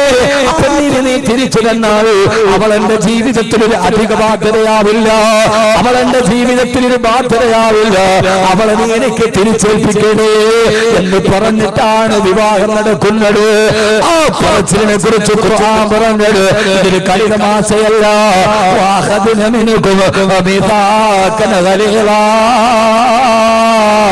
ഇതൊരു ബലിതമായ ഉടമ്പടിയാണ്. ഇത് ബലിതമായ ഉടമ്പടിയാണെന്ന് അല്ലാഹുവിന്റെ വിശുദ്ധ ഖുർആൻ. അതുകൊണ്ട് സഹോദരങ്ങളെ, കുടുംബജീവിതം എന്ന് പറഞ്ഞാൽ അതൊരു വ്യവച്ഛേദനത്തിന്റെ ഗുണപാഠമാണ്. നമ്മുടെ ഭാര്യാപിതാവിന് ഹബീബായ റസൂലുള്ളാഹി സ്വല്ലല്ലാഹു അലൈഹി വസല്ലം പറഞ്ഞു, ആയിഷ, എനിക്ക് ഏറ്റവും ഇഷ്ടപ്പെട്ട പുരുഷൻ അബൂക്കി, അത് നിന്റെ വാപ്പയാണ് പൊന്നുമോളെ. സന്തോഷായി. അബൂക്കി അത് നിന്റെ വാപ്പയാണ്. ഇതാണ് ജീവിതത്തിന്റെ പൊരുൾ. നമ്മൾക്ക് അവരോട് സഹവർത്തിക്കേണ്ട ചില ബാധ്യതകൾ. അബൂക്കി അത് നിന്റെ വാപ്പായ എവിടാണ്? എന്റെ അമ്മോശൻ കാക്ക. ഭാര്യക്ക് എന്താ സന്തോഷം? ഇത് നമ്മൾ അമ്മോശൻ കാക്കായ കാണുമ്പോ അപ്പൊ നമ്മൾ പറയും, പടച്ചോനെ അദാബന്റെ തലയെ വെച്ച ദജ്ജാലാണോ വരണം. ആ ഒരു മനോഭാവമല്ല ആയിഷ റളിയല്ലാഹു തആല അൻഹ ഹബീബായ നബി മുഹമ്മദ് മുസ്തഫ സല്ലല്ലാഹു അലൈഹി വസല്ലമയുടെ ജീവിതത്തിലെ ഏറ്റവും പ്രധാനപ്പെട്ട പാഠമായി നമ്മളോട് പഠിപ്പിച്ചു തരികയാണ്. സ്വർഗ്ഗത്തിലെ കുടുംബമായി മാറണമെങ്കിൽ ഇങ്ങനെ ജീവിക്കാൻ കഴിയണം.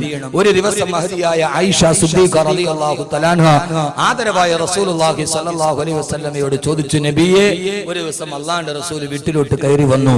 ആ സമയത്ത് അല്ലാഹുവിന്റെ റസൂലിനോട് ചോദിച്ചു, നബിയേ, നിങ്ങൾ ലോകത്തുള്ള എല്ലാവർക്കും ദുആ ചെയ്യാറുണ്ട്, ഈ ആയിഷാനെ വല്ലപ്പോഴും ഓർക്കാറുണ്ടോ നബി? റസൂലുള്ളാഹി സ്വല്ലല്ലാഹു അലൈഹി വസല്ലമയുടെ ആയിഷ ബിയുടെ ചോദ്യം, നമ്മൾ ലോകത്തുള്ള എല്ലാവർക്കും വേണ്ടി ദുആ ചെയ്യാറുണ്ട്, നമ്മുടെ ഭാര്യയ്ക്ക് വേണ്ടി ദുആ ചെയ്ത് എത്ര പേരുണ്ടെന്ന്.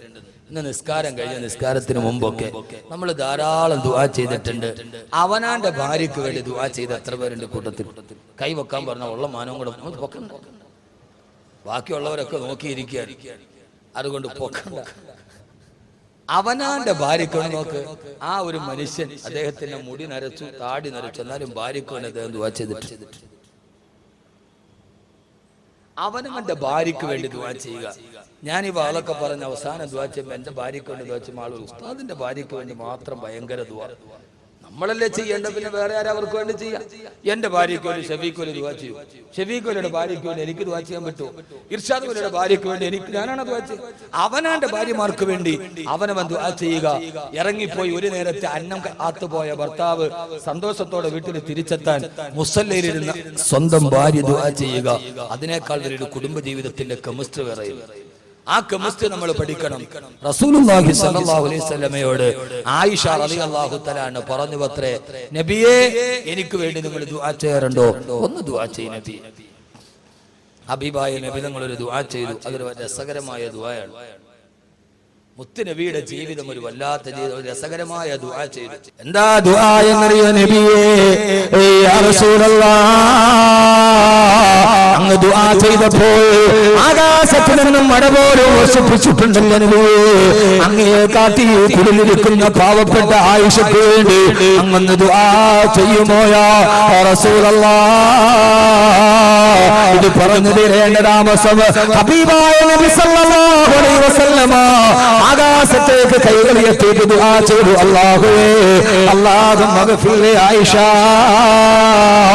മാ തഖദ്ദമതു വമാ തഅഖറതു വമാ അഅലൻതു വമാ അസ്ററതു അല്ലാഹുവേ എന്റെ പ്രിയപ്പെട്ട ആയിഷക്ക് നീ പുറത്തു കൊടുക്കണേ അല്ലാഹ് മാ തഖദ്ദമതു ഇതിനു മുമ്പും അവൾ എന്നോട് പല കാര്യങ്ങളും ചെയ്തിട്ടുണ്ട് ഇനി അവളുടെ സ്വഭാവം വെച്ച് ഇനി അവൾ ഇതേപോലെ പലതും എന്നോട് ചെയ്യാനുമുണ്ട് അവൾ ചെയ്തതും ഇനി എന്നോട് ചെയ്യാനുള്ളതും അവൾ രഹസ്യമായി എന്നോട് ചെയ്തതും പരസ്യമായി ചെയ്തതെല്ലാം നീ പുറത്തു കൊടുക്കണേ ഹബീബായ നബി തങ്ങളുടെ രസകരമായ ദുആയാണ് പെണ്ണല്ലേ ഇപ്പൊ ദുആ ചെയ്താലും അവളുടെ സ്വഭാവം വെച്ച് വീണ്ടും അവൾ പലതും എന്നോട് ചെയ്യാനിരിക്കുന്നുണ്ട് ചെയ്തതും ചെയ്യാനിരിക്കുന്നതെല്ലാം എന്റെ പാവപ്പെട്ട ആയിഷക്ക് നീ പുറത്തു കൊടുക്കണേ അല്ലാഹ് ഇത് കേട്ട ആയിഷ റളിയല്ലാഹു തആല ഈ ദുആ കേട്ട് പൊട്ടിച്ചിരിക്കാൻ തുടങ്ങി ചിരിച്ച് ചിരിച്ച് ആയിഷ റളിയല്ലാഹു തആല അവിടെ ഇരുന്നുകൊണ്ട് പൊട്ടിച്ചിരിക്കുകയാ നമ്മളൊക്കെ പറയുമല്ല തലതല്ലി ചിരിക്കുന്നു എന്ന നാടൻ ഭാഷ പോലെ ഇമാമിനെ തുറമുദി റളിയല്ലാഹു അൻഹു ഹദീസ് റിവായത്ത് ചെയ്യുന്നുണ്ട് മഹാനായ അബൂ ഈസ തുറമുദി റളിയല്ലാഹു തആല രേഖപ്പെടുത്തുകയാ തന്റെ പ്രിയപ്പെട്ട ഭർത്താവ് തനിക്ക് വേണ്ടി ചെയ്ത ദുആ കേട്ട് ആ ആയിഷ റളിയല്ലാഹു തആല ചിരിച്ച് ചിരിച്ച് അവസാനം തലതല്ലി ചിരിച്ച് ഹത്താ സകതത് റഅസുഹാ ഫീ ഹുജ്റിൻ നബിയിൽ മുസ്തഫ സല്ലല്ലാഹു അലൈഹി വസല്ലമ ആയിഷ റളിയല്ലാഹു തആലയുടെ തല പോയി ഹബീബായ നബിയുടെ മടിത്തട്ടിൽ ഇടിക്കുന്നത് വരെ ആ മടിയിലെ പോലെ ചിരിച്ച് ചിരിച്ച് ചിരിച്ച് തളർന്ന് തന്റെ തല അല്ലാഹുവിന്റെ റസൂലിന്റെ മടിയിൽ ചേർത്ത് വെച്ച് കിടന്നുപോയി ആയിഷ റളിയല്ലാഹു തആലയുടെ ചിരി കണ്ടപ്പോ ഹബീബായ റസൂലുള്ളാഹി സ്വല്ലല്ലാഹു അലൈഹി വസല്ലം ചോദിച്ചു ആയിഷ അയസറുകി ദുആരി അയസറുകി ദുആയി എന്റെ ദുആ നിന്നെ ഇത്രയേറെ സന്തോഷിപ്പിച്ചു ആയിഷ ഇത്രയേറെ സന്തോഷിപ്പിച്ചു ആയിഷ ഹബീബായ നബി തങ്ങളുടെ മടിത്തട്ടിൽ പോയി തലതെത്തുന്നത് ഒരു ദുആ കേട്ട് പൊട്ടിച്ചിരിച്ച എന്റെ പ്രിയപ്പെട്ട സഹോദരങ്ങളെ 8 മടം വീതിയും 10 മടം നീളമുള്ള ആകാശത്ത് മഴ പെയ്താൽ ഓലക്കീലുകളുടെ ഇടയിലൂടെ മഴത്തുള്ളികളെ തടം തള്ളിയാത്തൊടുക്കുന്ന ഒരു കൊച്ചുകൂടിയിൽ പൊട്ടിച്ചിരിച്ച് ജീവിച്ചു പോയ എല്ലാ പ്രയാസങ്ങളും പ്രതിബന്ധങ്ങളും ഉണ്ടായിട്ടും ഞാൻ എന്റെ പ്രിയപ്പെട്ട സഹോദരങ്ങളോട് പറയാ നമുക്ക് സമ്പത്ത് വേണ്ട നമുക്ക് സൗന്ദര്യം വേണ്ട കോൺക്രീറ്റ് സൗരത്തിന്റെ ശീതീകരിച്ച റൂമിൽ ഒരു കൊതുകിന് പോലും കിടന്നു വരാത്ത റൂമിൽ കിടന്നിറങ്ങണ്ട പിന്നെയോ 8 മടം നീളമുള്ള ഒരു കൊച്ചു റൂമിൽ കിടക്കുമ്പോ ആ റൂമിനെ കുറിച്ചാണ് അവിടെയാണ് ആയിഷ ബീവിയുടെ അടുക്കളയുള്ളത് 8 മടം നീളവും 10 മടം വീതിയുമുള്ള ഭാര്യ ഭർത്താവ് താമസിച്ച റൂമിനെ കുറിച്ചാണ് ലോകാവസാനം വരെ വരുന്ന ഖുർആനിലെ സൂറത്തിന് പേര് നൽകിയത് സൂറത്ത് ഹുജറാത്ത് എന്ന് പറഞ്ഞാൽ മുറികൾ എന്നാണ് അർത്ഥം ഏത് മുറിയാണ് അത് സുൽത്താൻ സലാഹുദ്ദീൻ ബോക്കിയുടെ റൂമല്ല ഏത് റൂമിനെ കുറിച്ചാ പറയുക ബോളിവുഡിന്റെ നടി ആഞ്ചലീന ജോളി മധുവിധു ആഘോഷിച്ച ദുബൈയിലെ പാന്തുമീറ ബീച്ചില് കുട്ടിമക്കളിന്റെ അടിഭാഗത്തു കൂടി പറന്നു പോകുന്ന ഡോൾഫിനുകളെ ലൈവായി കണ്ട് കിടന്നിറങ്ങിയ മുറിയെ കുറിച്ചല്ല അറബിക്കടലിൽ നേരെ തിരിഞ്ഞു നിൽക്കുന്ന ഒരു മാസം 950 കോടി രൂപ വരുമാനമുള്ള 140 റൂമുകളും 2 ഹെലിപ്പാഡുകളും 4 മിനി തിയേറ്ററുകളും 2000 പരിചായകന്മാരും 4.5 ഏക്കർ പൂന്തോട്ടവും 4 ഏക്കറോളം നീണ്ടു നിൽക്കുന്ന സ്വിമ്മിംഗ് പൂളുകളുമുള്ള മുകേഷ് അംബാനിയുടെ അറ്റ്ലാന്റയെ കുറിച്ചല്ല പിന്നെ ഈ പറയുന്ന വീടിനെ കുറിച്ചൊന്നറിയോ ഏത് വീടിനെ കുറിച്ചൊന്നറിയോ ഒരു നേരത്തെ വിളക്ക് കത്തിക്കാൻ എന്ന പോലുമില്ലായിരുന്ന ആയിഷ റളിയല്ലാഹു തആല അല്ലാഹുവിന്റെ റസൂൽ വഫാത്തായതിനു ശേഷം ആയിഷ റളിയല്ലാഹു തആല തന്റെ കൂട്ടുകാരികളോട് കഥ പറയുമ്പോ ആയിഷ ബീവി പറഞ്ഞു പത്രേ എന്റെ മടിത്തട്ടിൽ കിടന്നിട്ടാണ് എന്റെ പ്രിയപ്പെട്ട ഭർത്താവ് വിട പറഞ്ഞു പോയത് പക്ഷേ എന്റെ മടിയിൽ തലവെച്ചിട്ട് എന്റെ ഭർത്താവ് വിട പറഞ്ഞപ്പോഴും എന്റെ ഭർത്താവിന്റെ മുഖം ഞാൻ കണ്ടിട്ടില്ല ഞാൻ എന്റെ ഭർത്താവിന്റെ മുഖം കണ്ടിട്ടില്ല കൂട്ടുകാരികളോ ചോദിച്ചു, ആയിഷ ബീവി എന്താ പറയാ? വഫാത്താകുന്നതിന് തൊട്ട് മുമ്പ് നിങ്ങളുടെ ഭർത്താവ് നിങ്ങളുടെ മടിയിൽ കിടക്കുമ്പോ റസൂലുള്ളാഹിയുടെ ഇടത്തെ കവിളിലേക്ക് നിങ്ങളുടെ വലത്തെ കൈ വെച്ചിട്ട് നിങ്ങളുടെ പള്ളയോട് ചേർത്ത് വെച്ചിട്ട് പല്ല് വരെ നിങ്ങൾ തേച്ചു കൊടുത്തതല്ലേ? ഒരു കൊച്ചുകുട്ടിയെ പോലെ ഭർത്താവിനെ ചേർത്ത് പിടിച്ച് പല്ല് തേച്ചു കൊടുത്തിട്ടല്ലേ വഫാത്തായത്? എന്നിട്ട് നിങ്ങൾ ഭർത്താവിന്റെ മുഖം കണ്ടില്ലെന്നോ? അതിശയോക്തി കലർത്തുന്ന ഈ വാക്ക് കേട്ടപ്പോ പൊട്ടിക്കരന്നുകൊണ്ട് ആയിഷ റളിയല്ലാഹു തആല പറഞ്ഞ വാക്ക് ഞാൻ എന്റെ പ്രിയപ്പെട്ട സഹോദരങ്ങളോട് പങ്കുവെക്കുകയാ. ആയിഷ റളിയല്ലാഹു തആല പറഞ്ഞു, അല്ലാഹുവിന്റെ റസൂൽ എന്റെ പ്രിയപ്പെട്ട ഭർത്താവിന്റെ മടിയിൽ കിടന്ന് വിട പറയുമ്പോ ആ സമയത്ത് ഞങ്ങളുടെ വീട്ടിൽ വിളക്ക് കത്തിക്കാനുള്ള എണ്ണയുണ്ടായിരുന്നില്ല. വിളക്ക് കത്തിക്കാനുള്ള എണ്ണയില്ലാത്ത കാരണത്താൽ വീട്ടിൽ കൂരിട്ടായിരുന്നു. എന്റെ ഭർത്താവ് മരിക്കുന്ന സമയത്ത് പോലും എണ്ണ കത്തിക്കാനുള്ള വിളക്ക് കത്തിക്കാനുള്ള എണ്ണയില്ലാത്തതിനാൽ മരിക്കുന്ന സമയത്ത് എന്റെ ഭർത്താവിന്റെ മുഖം പോലും എനിക്ക് കാണാൻ കഴിഞ്ഞില്ലെന്ന് ഭാര്യയുടെ രേഖക്കുറിപ്പിൽ രേഖപ്പെടുത്തിയ ഒരു കുടുംബ ജീവിതത്തിന്റെ കഥയാണ് പറയുന്നത്.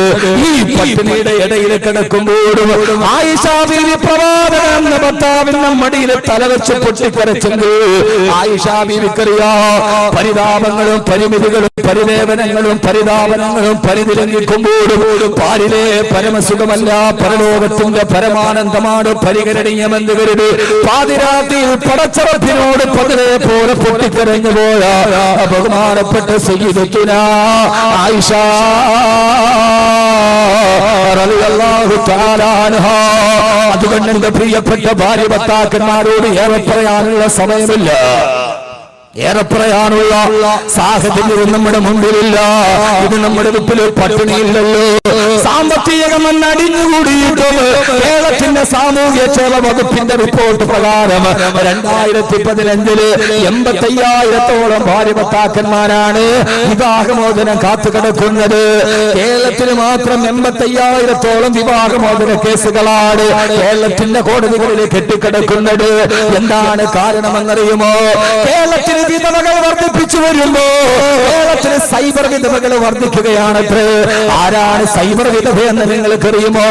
മലയാളം അവൾക്ക് കൊടുത്ത പേരാണ് സൈബർ വിധവ. തന്റെ പ്രിയപ്പെട്ട ഭർത്താവ് രാവിലെ വീട്ടിൽ നിന്നിറങ്ങി വൈകുന്നേരം തിരിച്ചു വരുന്നതുവരെ തന്റെ ഭർത്താവിന് ഭക്ഷണം ഒരുക്കി കിടപ്പറയിൽ വിളിച്ചു കാത്തിരിക്കുമ്പോ ആ ഭർത്താവ് ഓഫീസിലിരുന്ന് ജംഗ്ഷനിലിരുന്ന് ഫേസ്ബുക്കിലൂടെ അന്യ പെണ്ണുമായി ചാറ്റ് നടത്തുമ്പോ പാവപ്പെട്ട ഭാര്യ വീട്ടിലെ കിടപ്പറ വിളിച്ചിട്ട് കാത്തിരിക്കുകയാ. ഇവർക്ക് മലയാള രാജ്യം കൊടുത്ത പേരാണ് സൈബർ വിധവ. ആ സൈബർ വിധവകൾ ഗണാനുഗണനമായി വർദ്ധിപ്പിച്ചു വരുമ്പോ എന്റെ പ്രിയപ്പെട്ട ചെറുപ്പക്കാരാ, ഞാനൊരു കാര്യം പറഞ്ഞു തരട്ടെയോ? ഇന്നലെ രാവിലെ എന്റെ വീട്ടിൽ രാവിലെ 10 മണി മുതൽ ഇന്നലെ എനിക്ക് വെമ്പായത്താണ് പ്രസംഗം. 7:30 മണിക്ക് ഞാൻ വീട്ടിൽ നിന്ന് ഇറങ്ങുന്നത് വരെ എന്റെ വീട്ടിൽ നിറച്ചും ആളുണ്ട് ഓരോ സമയത്ത്. കാരണമെന്താ?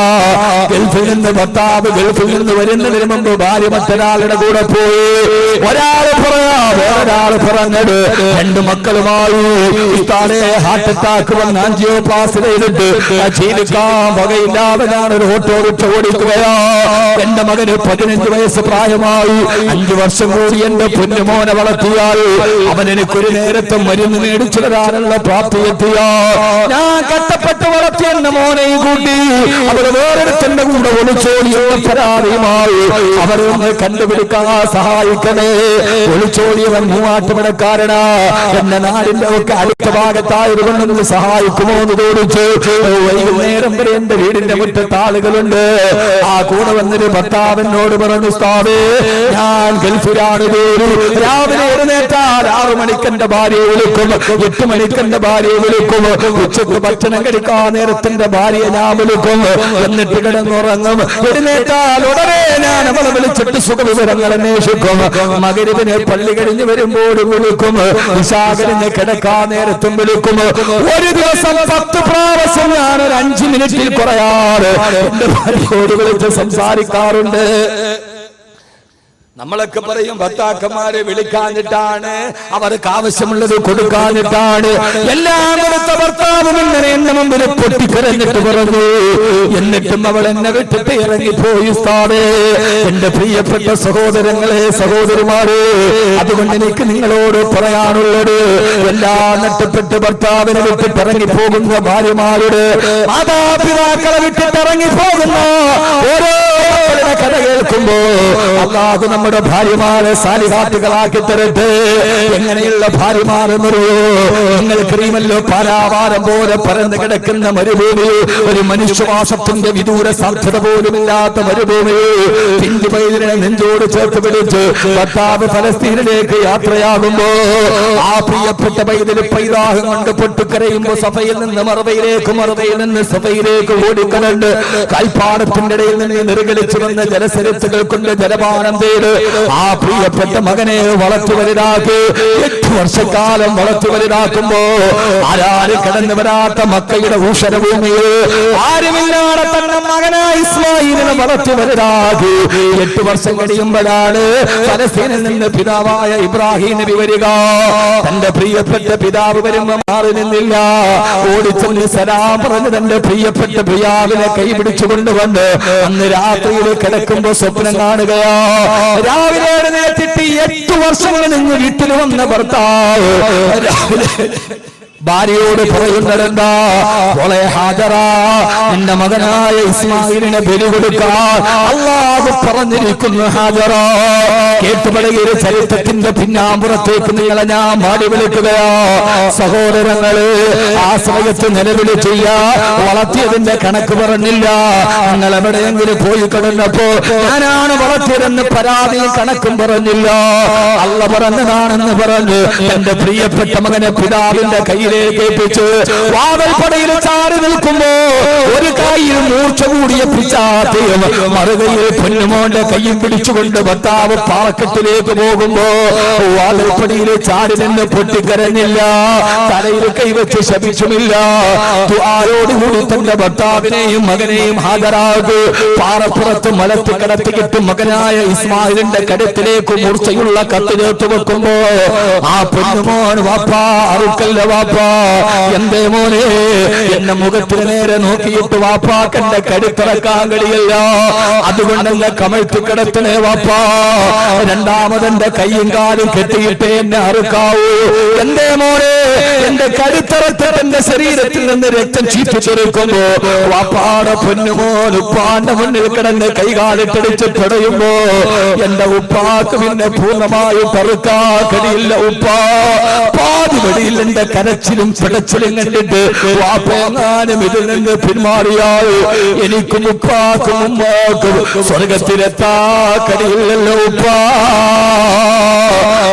എന്റെ കൈകാലുകള് വെട്ടിവരിഞ്ഞിട്ടേ അറുക്കാവൂ ഉപ്പാ. മൂന്നാമത് പാറക്കത്തിലും മനന്ന് കിടന്നിട്ട് പറഞ്ഞു വെത്രേ ഉപ്പാ, ഞാൻ മരിച്ചാൽ എന്റെ രക്തം പുരണ്ട കുപ്പായം എന്റെ ഉമ്മയെ കാണിക്കരുത്. എന്റെ ഉമ്മ 8 വർഷക്കാലം മരുഭൂമിയുടെ വിജനതയിൽ ആരുമില്ലാതെ താലോലിച്ചു വളർത്തിയ എന്റെ ഉമ്മാക്കത് സഹിക്കാൻ കഴിയില്ല ഉപ്പോ എന്ന് പറഞ്ഞ ഒരു മകനെ ഞാനെന്ന് ചോദിച്ചോട്ടെ എന്റെ പ്രിയപ്പെട്ട സഹോദരങ്ങളോട്. 8 വർഷം കഴിഞ്ഞ് തിരിച്ചു വരുമ്പോ കടുത്തിനെത്തിക്കെടുത്ത് ഉപ്പാനോട് സ്നേഹത്തോടെ പറയുന്നൊരു മകനെ ഇബ്രാഹിം നബിക്ക് സംഭാവന ചെയ്ത കഥാപാത്രമേതാ? ആ കഥാപാത്രമാണ് ബീവി ഹാജറ റളിയല്ലാഹു തആല അൻഹാ. മരുഭൂമിയിൽ നിന്നുകൊണ്ട് മകനെ വളർത്തുമ്പോ ഓരോ സമയത്തും ഭക്ഷണം വിളമ്പി കൊടുക്കുമ്പോ പൊന്നുമോനെ ഇസ്മായില്, നിന്റെ വാപ്പയായ ഇബ്രാഹിം ഫലസ്തീനിലേക്ക് പോയത് നമ്മളെ ഇട്ടേച്ച് പോയതല്ല, അല്ലാഹുവിന്റെ തൃപ്തിക്ക് വേണ്ടി പോയതാണ്, പടച്ചിറപ്പിന്റെ ദീനിന് വേണ്ടി പോയതാണ്.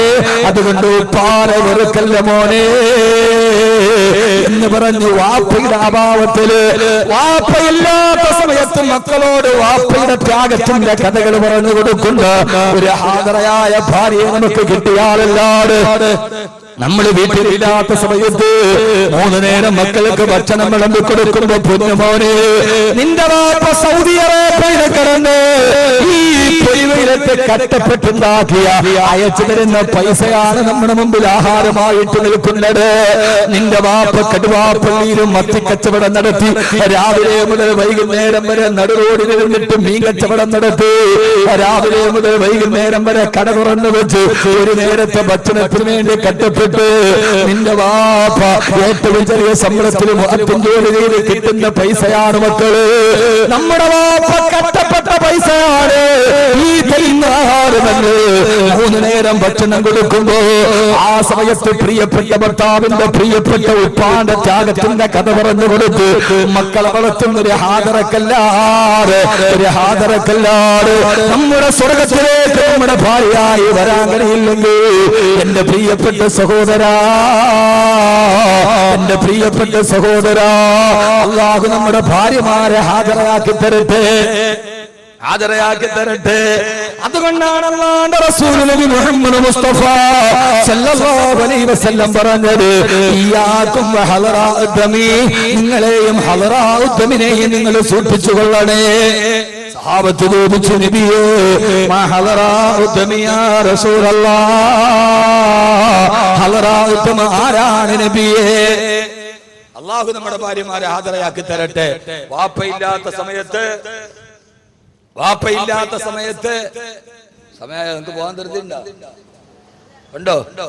ഇല്ല. അവനാൻ ഇതുകൊണ്ടെങ്കിലും നന്നാവട്ടെ എന്ന് കരുതുന്ന ഒരാശ്വാസത്തിന്റെ വാളാണിത്. ഇനി ഇതൊക്കെ പറഞ്ഞിട്ട് കാര്യമുള്ള സഹോദരങ്ങളെ, തെറ്റ് ചെയ്യരുത് എന്ന് പറയാൻ കഴിയുന്ന ഒരു സാഹചര്യം നമ്മുടെ മുമ്പിലില്ല. വളരെ ഗൗരവമായി ചിന്തിക്കണം. ഞാനൊരു കാലഘട്ടത്തിന്റെ പ്രഭാഷണമാണ് നിർവഹിക്കുന്നത്. നിങ്ങൾ വ്യഭിചരിക്കരുത് എന്ന് പറയാൻ കഴിയുന്ന ഒരു സാഹചര്യം നമ്മുടെ മുമ്പിലില്ല. കാരണം കൈ തൊട്ടാൽ വ്യഭിചാരമാണ്, കണ്ണ് തുറന്നാൽ വ്യഭിചാരമാണ്. നിങ്ങളൊരു അന്യ പെണ്ണിന്റെ മുഖത്ത് നോക്കരുത് എന്ന് പറയാൻ കഴിയുന്ന ഒരു സാഹചര്യമില്ല. കാരണം എഞ്ചിനീയറിംഗിന് പഠിക്കുന്ന മോളുടെ കൂടെ അവന്റെ കൂടെ പഠിക്കുന്ന ഒരു കുട്ടി വന്ന് ഒരു ബൈക്കിൽ ഇറങ്ങിയാലും വാപ്പാക്കും ഉമ്മാക്കും അതിൽ തെറ്റായിട്ട് തോന്നാറില്ല. മോൾ എഞ്ചിനീയറിംഗിന് പഠിക്കുക, 10ാം ക്ലാസ്സിൽ പഠിക്കുന്ന മോൾ ആ കൂടെ പഠിക്കുന്ന ഒരു കൂട്ടുകാരന്റെ ബൈക്കിൽ വന്നിറങ്ങി. അപ്പോഴും ഉമ്മയും വാപ്പയും പറയുന്നത് അവര് ക്ലാസ്മേറ്റ്സ് അല്ലേ എന്ന്. അതെന്താ? അവന് കാള മത്സരത്തിൽ കൊണ്ടാകാൻ വേണ്ടി ചണ്ടത്തം വന്ന മൂരിക്കളയാൻ ഒന്നും സംഭവിക്കാതിരിക്കുക. എത്ര ലാഘവത്വത്തോടെ, ഞാൻ ചില സമയത്ത് ചില ഭാഷ പറഞ്ഞാൽ നമുക്ക് ഇഷ്ടപ്പെടണമെന്നില്ല, എത്ര ലാഘവത്വത്തോടെ നമ്മൾ കാണും. എന്നിട്ട് എന്തേലും ആയാൽ പിന്നെ കൊണ്ട് പള്ളിക്കുറ്റി പൈസ ഇട്ടിട്ട് കാര്യമില്ല. നമ്മൾ നോക്കേണ്ട കാര്യം ഉണ്ടാകണ്ടേ, ആദ്യം നമ്മുടെ ഭാര്യ ഹാജരാവണം. അള്ളാഹു അങ്ങനെ ആക്കി തരട്ടെ.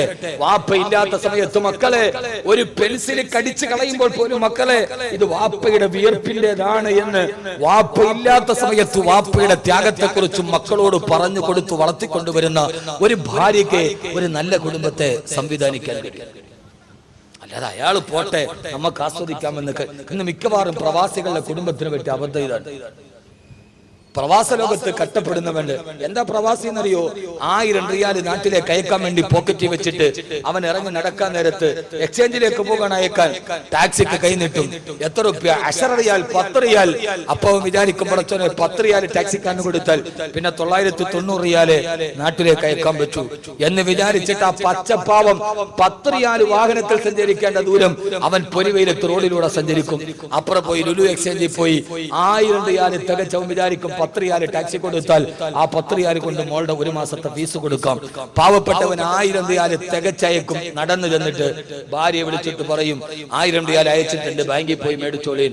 അവള് ഫോൺ എടുത്ത് 500 രൂപയുടെ ടാക്സി വിളിച്ച് ബാങ്കിൽ പോയി ആ പൈസ മേടിച്ച് വീട്ടിൽ കൊണ്ടുപോയി. അവള് അത് മേടിക്കാൻ പോണത് 500 രൂപയുടെ ടാക്സി വിളിച്ചിട്ട് അവൻ 10 റിയാല് പിശുക്കിയിട്ട് അയച്ചവൻ. ഇതാണ് ഭർത്താവും ഭാര്യയും തമ്മിലുള്ള അന്തരം. ഇത് തിരിച്ചറിയാൻ കഴിയുന്ന ഒരു ഭാര്യക്ക് മാത്രമേ സമാധാനത്തിന്റെ ജീവിതം നൽകാൻ കഴിയൂ.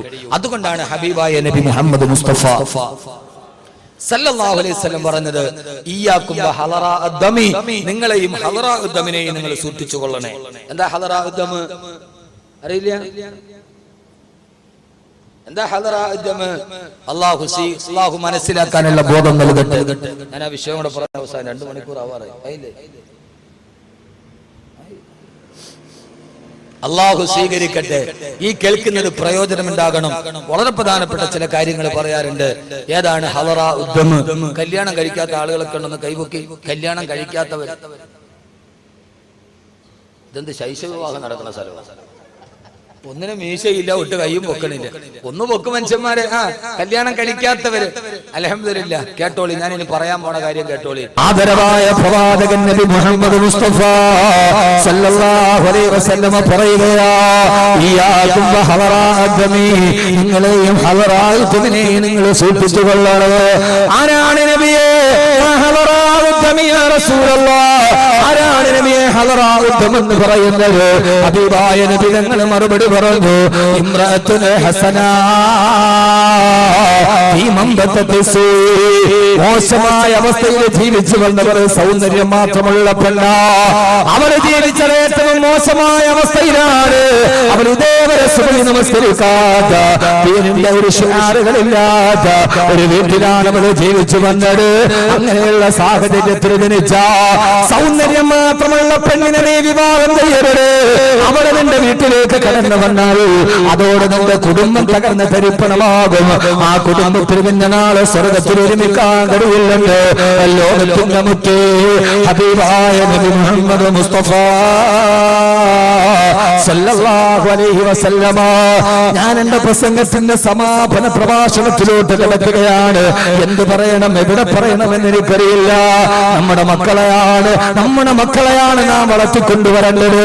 അതുകൊണ്ടാണ് മഹാനായ ഉമർ റളിയല്ലാഹു തആല പാതിരാത്രിയുടെ നിശബ്ദതയിൽ കടന്നു പോകുമ്പോ ഉള്ളിൽ നിന്ന് വർത്തമാനം കേൾക്കുന്നത്, മോളെ പാലിൽ വെള്ളം ചേർക്കുമോളെ? ഇല്ല ഉമ്മ. ഉമർ കാണുമമ്മ? ഇല്ല മോളെ, ഉമർ കാണില്ല മോളെ. ഇതാ കാന ഉമർ നായിമൻ ഫറബ്ബു മറിയക്കല്ലാ. കണ്ടില്ലെങ്കിലും ഉമറിന്റെ റബ്ബ് കാണുമല്ലോ ഉമ്മ. ഉമർ റളിയല്ലാഹു തആല ഈ വർത്തമാനം കേട്ടു. രാവിലെ സൂര്യ നിസ്കാരം കഴിഞ്ഞ് തലേ ദിവസം ഈ വർത്തമാനം കേട്ട വീടിന്റെ മുമ്പിലെത്തി. വാതിലിൽ മുട്ടിയപ്പോ വൃദ്ധയായ ഉമ്മ വന്ന് വാതിൽ തുറന്നു. തൊട്ടു മുമ്പിൽ പൊട്ടിത്തെറിച്ചു നിൽക്കുന്ന ഉമറിനെ കണ്ടപ്പോ ആ പ്രിയപ്പെട്ട കൗമാരക്കാരി ഓടി വരികയാണ്. മുമ്പിലതാ ഉമർ നിൽക്കുന്ന, പൊട്ടിത്തെറിച്ചു നിൽക്കുന്ന ഉമറിനെ കണ്ടപ്പോ പേടിച്ചരണ്ടു പോയി ആ പ്രിയപ്പെട്ട പൊന്നുമോ. ആരാണ് ഇന്നത്തെ പ്രഭാതത്തിൽ തന്റെ വാതിൽപ്പടിയിൽ നിൽക്കുന്നത്? കിസ്റാ ഭരിക്കും കൈസരും നീട്ടുന്നതാ, മിസ്റ് മുഖോക്കിസ് കേട്ടുടന് വിറയ്ക്കുന്നതാ. കിസ്റാ കൈസർ ചക്രവർത്തിമാര് പേര് കെട്ടാല് പറക്കുന്ന ഉമർ റളിയല്ലാഹു അൻഹുവിനെ കണ്ടപ്പോ ഉമർ റളിയല്ലാഹു തആല ആ പെണ്ണിനോട് പറഞ്ഞു, പത്രമോള് വരുന്നു നീ ഉമറിന്റെ കൂടെ? എവിടെ അമീറുൽ മുഅ്മിനീൻ, എന്റെ മകനായ നാഫിന്റെ ഭാര്യയാവാ. തലേ ദിവസം രാത്രി സമയത്ത് പാലിൽ വെള്ളം ചേർക്കാൻ ഉമ്മ നിർബന്ധിച്ചപ്പോ ആ ഉമ്മയോട് റബ്ബിനെ കുറിച്ച് പേടിപ്പിച്ചു കൊടുത്ത പൊന്നുമോള് തന്റെ മകനായ നാഫി റളിയല്ലാഹു അൻഹുവിനെ ഭാര്യയായി നിശ്ചയിച്ചു കൊടുത്തു. സയ്യിദുനാ ഉമർ ഇബ്നുൽ ഖത്താബ് റളിയല്ലാഹു തആല അൻഹു. കാരണം എന്താ? വളർന്നു വരുന്ന ചെറുപ്പക്കാരുടെ മക്കളുടെ മീശയുടെ വലിപ്പം കണ്ടിട്ട് പെണ്ണിന്റെ കയ്യിൽ കിടക്കുന്ന 200 പവന്റെ സ്വർണത്തിന് വില നിശ്ചയിക്കുന്ന പിതാക്കന്മാരെ, സ്വർണത്തിന് മാനദണ്ഡം നിശ്ചയിക്കുന്ന പണ്ട് കാലത്തുള്ള സ്വർണ്ണക്കടയിലെ ത്രാസ് കണ്ടിട്ടുണ്ടോ? നഖത്തിന്റെ വലിപ്പമുള്ള കട്ടികളാണ് ഇതിൽ തൂക്കാനുള്ളത്. ഇന്ന് നമ്മുടെ ജൂവലറികളിൽ ഇരിക്കുന്ന ത്രാസ് മലഞ്ചരക്ക് കടയിൽ ഒട്ടുപാല് തൂക്കാൻ വെച്ചിരിക്കുന്ന ത്രാസാണ്. കാരണം 20 കിലോ 30 കിലോ സ്വർണ്ണമാണ്. ജൂവലറികളിലും റബ്ബർ ഷീറ്റ് തൂക്കുന്ന ത്രാസുകളെ വെച്ച് 20 കിലോയും 30 കിലോയും ചന്തയിൽ മാത്സര്യ ബുദ്ധിയോടെ കോടികളറിഞ്ഞ് പകട കളിക്കുന്ന സമുദായമേ, നിന്നെ മരുമകളെ തിരഞ്ഞെടുത്തപ്പോ ഉമർ റളിയല്ലാഹു അൻഹുവിനെ അറിയാം. രാത്രിയിൽ റബ്ബിനെ പേടിച്ചിട്ട് പാലിൽ വെള്ളം ചേർക്കാത്ത പെണ്ണ് തന്റെ മകനായ നാഫി വർഷങ്ങളോളം കിടപ്പറയിലേക്ക് വരാതിരുന്നാലും അവൾ തന്റെ മകന്റെ സ്ഥാനത്ത് വേറൊരാൾക്ക് കിടപ്പറയിൽ സ്ഥലം കൊടുക്കില്ല എന്ന് ഉമർ റളിയല്ലാഹു അൻഹുവിനെ നന്നായിട്ടറിയാം. എന്റെ പ്രിയപ്പെട്ട സഹോദരങ്ങളെ, ഈ ഒരു കാലാവസ്ഥയിലേക്ക് നമ്മൾ നടന്നു വന്നാലല്ലാതെ, ഈ ഒരു കുടുംബത്തിന്റെ ബന്ധത്തിലേക്ക് നമ്മൾ കടന്നു വന്നാലല്ലാതെ ഇത് മണ്ണോടെ അവസാനിക്കാനുള്ളതല്ലോ. നാളെ പടച്ചിറപ്പിന്റെ പിന്നെ മുമ്പിലേക്ക് വരാനുള്ളതല്ലേ. അല്ലാഹു നമ്മളെ സ്വീകരിക്കുമാറാകട്ടെ. അങ്ങനെയുള്ള പെൺമക്കളെ, അതുകൊണ്ടാണ് പാതിരാ സമയത്ത് വീടുകളിൽ നിന്ന് രഹസ്യകാമകന്മാരെ പിടിക്കപ്പെടുക. പ്രണയമെന്ന മൂന്നക്ഷരത്തെ കാമമെന്ന രണ്ടക്ഷരവുമായി കൂട്ടിച്ചേർത്ത് പ്രണയമാണ് വലുതെന്ന് കരുതിയ ചെറുപ്പക്കാരാ, പൊന്നുമോനെ, പ്രണയം പണ്ടുമുണ്ടായിരുന്നടാ. പ്രണയം ഇരുവേറ്റപ്പടയിലും മുങ്ങിച്ചത്ത മൊയ്തീനുണ്ടാക്കിയ പ്രണയമല്ല. ഇത് ചങ്ങമ്പുഴയുടെ രമണനുണ്ടായപ്പോഴല്ല പ്രണയമുണ്ടായത്. പ്രണയം പണ്ട് കാലത്തും ഉണ്ടായിരുന്നു. ലൈലയും മജ്നൂനും പ്രണയമായിരുന്നു, ശുദ്ധമായ പ്രണയം. ആ പ്രണയമാണ്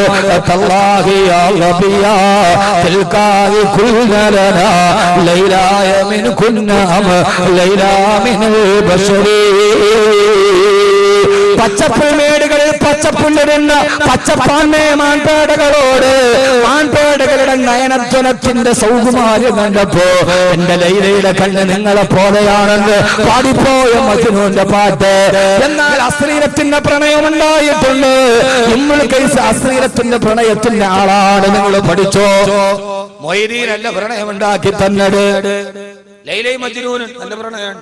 ഇമ്രുൽ കൈസിന്റെ പ്രണയം ഇല്ല. അങ്ങനെ ഒന്ന് സബുൽ മുഅല്ലക്കയുടെ ആദ്യ ഭാഗം അല്ലേ, ആദ്യത്തിലല്ലേ സബുൽ മുഅല്ലക്ക. 7 ഖണ്ഡകാവ്യങ്ങളുടെ ഒന്നാമത്തെ ഖണ്ഡകാവ്യം ഇമ്രുൽ കൈസ് എന്ന ഊച്ചാളി കാമുകന്റെ പാട്ടുകളാണ്. മിഥിലൂക്കി ഹുബിലാക തറക്തു വമുർദി ഫൽഹൈതുഹാനദി തമായി ബിമുഗിയലി. ഇമ്രുൽ കൈസിന്റെ പാട്ടാണ്. അർത്ഥം ചോദിക്കരുത്. പിന്നെ രഹസ്യമായിട്ട് ഷഫീഖ് ഉസ്താദിനോട് വെച്ചാൽ പറഞ്ഞത് فمثلوك هبلاك تركت ومرضه فالهيتها ندي تمائي بمغيري. ആ പെണ്ണ് ഈ മുത്തലിങ്ങളാണ് വാദം പറയാൻ വലിയ ഇഷ്ടം. കാരണം പണ്ടത്തെ കാലം ഓർമ്മ വരും. ഇതൊക്കെ വലിയ വാദമൊന്നും ഓതാൻ പറ്റൂല. അല്ലാഹു നമ്മുടെ ഉസ്താദന്മാർക്ക് അല്ലാഹു ഖൈർ നൽകട്ടെ. ബഹുമാനരായ ഉസ്താദന്മാരുടെ ഖബറിടം അല്ലാഹു വിശാലമാക്കി കൊടുക്കുമാറാകട്ടെ. ഈ നന്മയുടെ പാഠങ്ങൾ അല്ലാഹുവേ, ആ രീതിയിൽ പ്രണയത്തെ പറഞ്ഞവരുണ്ടായിരുന്നു. പക്ഷേ പ്രിയപ്പെട്ട ചെറുപ്പക്കാരാ, മക്കയിലെ പള്ളിയിൽ ഈശാനിസ്കാരം കിടന്ന് ഇറങ്ങിപ്പോകുന്ന വഴിയിലാണ് കാമുകിയെ കാണുന്നത്. കാമുകിയോട് പറഞ്ഞു, പെണ്ണേ, എനിക്ക് നിന്നോട് പ്രേമമാണ്, നിന്റെ ശരീരം ഞാൻ കൊതിക്കുന്നുവെന്ന്. തീരപരിചകനായി എന്നും കാണുന്ന കാമുകൻ ഒരു ദിവസം തന്റെ ശരീരത്തെ ചോദിച്ചപ്പോ തന്നെ കാമുകനാണ് ആ മക്കയിലെ പെണ്ണ് മറുപടി പറഞ്ഞു കൊടുത്തു. അത്രേ, എന്റെ പ്രിയപ്പെട്ട കാമുക,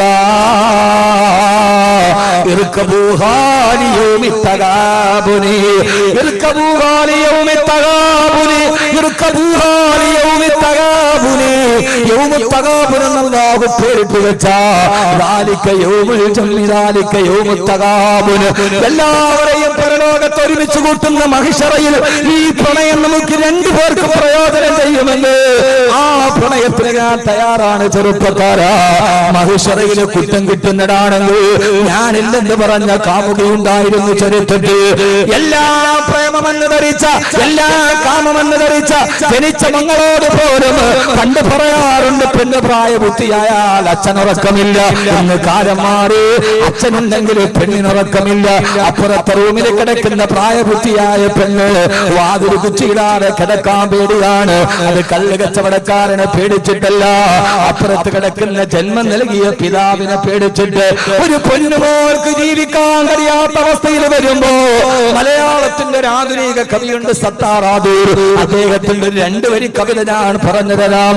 അദ്ദേഹം പറയുകയാണ്, പാതിരാത്രിയിൽ തന്നെ മാനം കവരാൻ മലന്ന് നെഞ്ചിലേക്ക് വീഴുന്നവനെ കണ്ടപ്പോ പൊന്നുമോൾ രക്ഷയ്ക്ക് വേണ്ടി അച്ഛാ എന്ന് നിലവിളിക്കാൻ വായ തുറന്നപ്പോഴാണ് വെളിച്ചട്ടവര് കണ്ടത് തന്നെ മാനം കവരാൻ വരുന്നത് തന്റെ അച്ഛനാണെന്ന്. ഇനി അവൾ ആരെയാണ് വിളിക്കുക? ആരോടാണ് അഭയം തേടുക? എല്ലാ പിശാചുക്കൾ പാർക്കുന്ന വേതാള നഗരം പോലെ ഈ ഭൂമി അത് പതിച്ചു പോകുമ്പോ കാമുകൻ തന്റെ ശരീരത്തെ ചോദിച്ചപ്പോ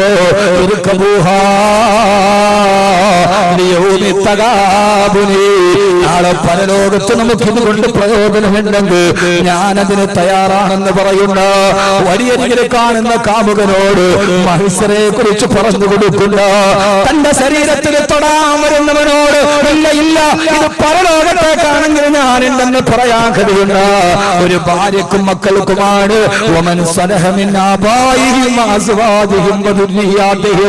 അല്ലാഹു നമ്മുടെ മക്കളെ അങ്ങനെ ആക്കി തരുമാറാകട്ടെ. ആമീൻ പറ. ഞാൻ സമയമില്ലാത്തോണ്ട് പെട്ടെന്ന് പറഞ്ഞു പോണത്. അല്ലാഹു നമ്മുടെ മക്കളെ അങ്ങനെ ആക്കി തരുമാറാകട്ടെ. നമ്മുടെ മക്കളെ അങ്ങനെ ആക്കാൻ നമുക്കും മാതാപിതാക്കള് സാലിഹീങ്ങളാവണം.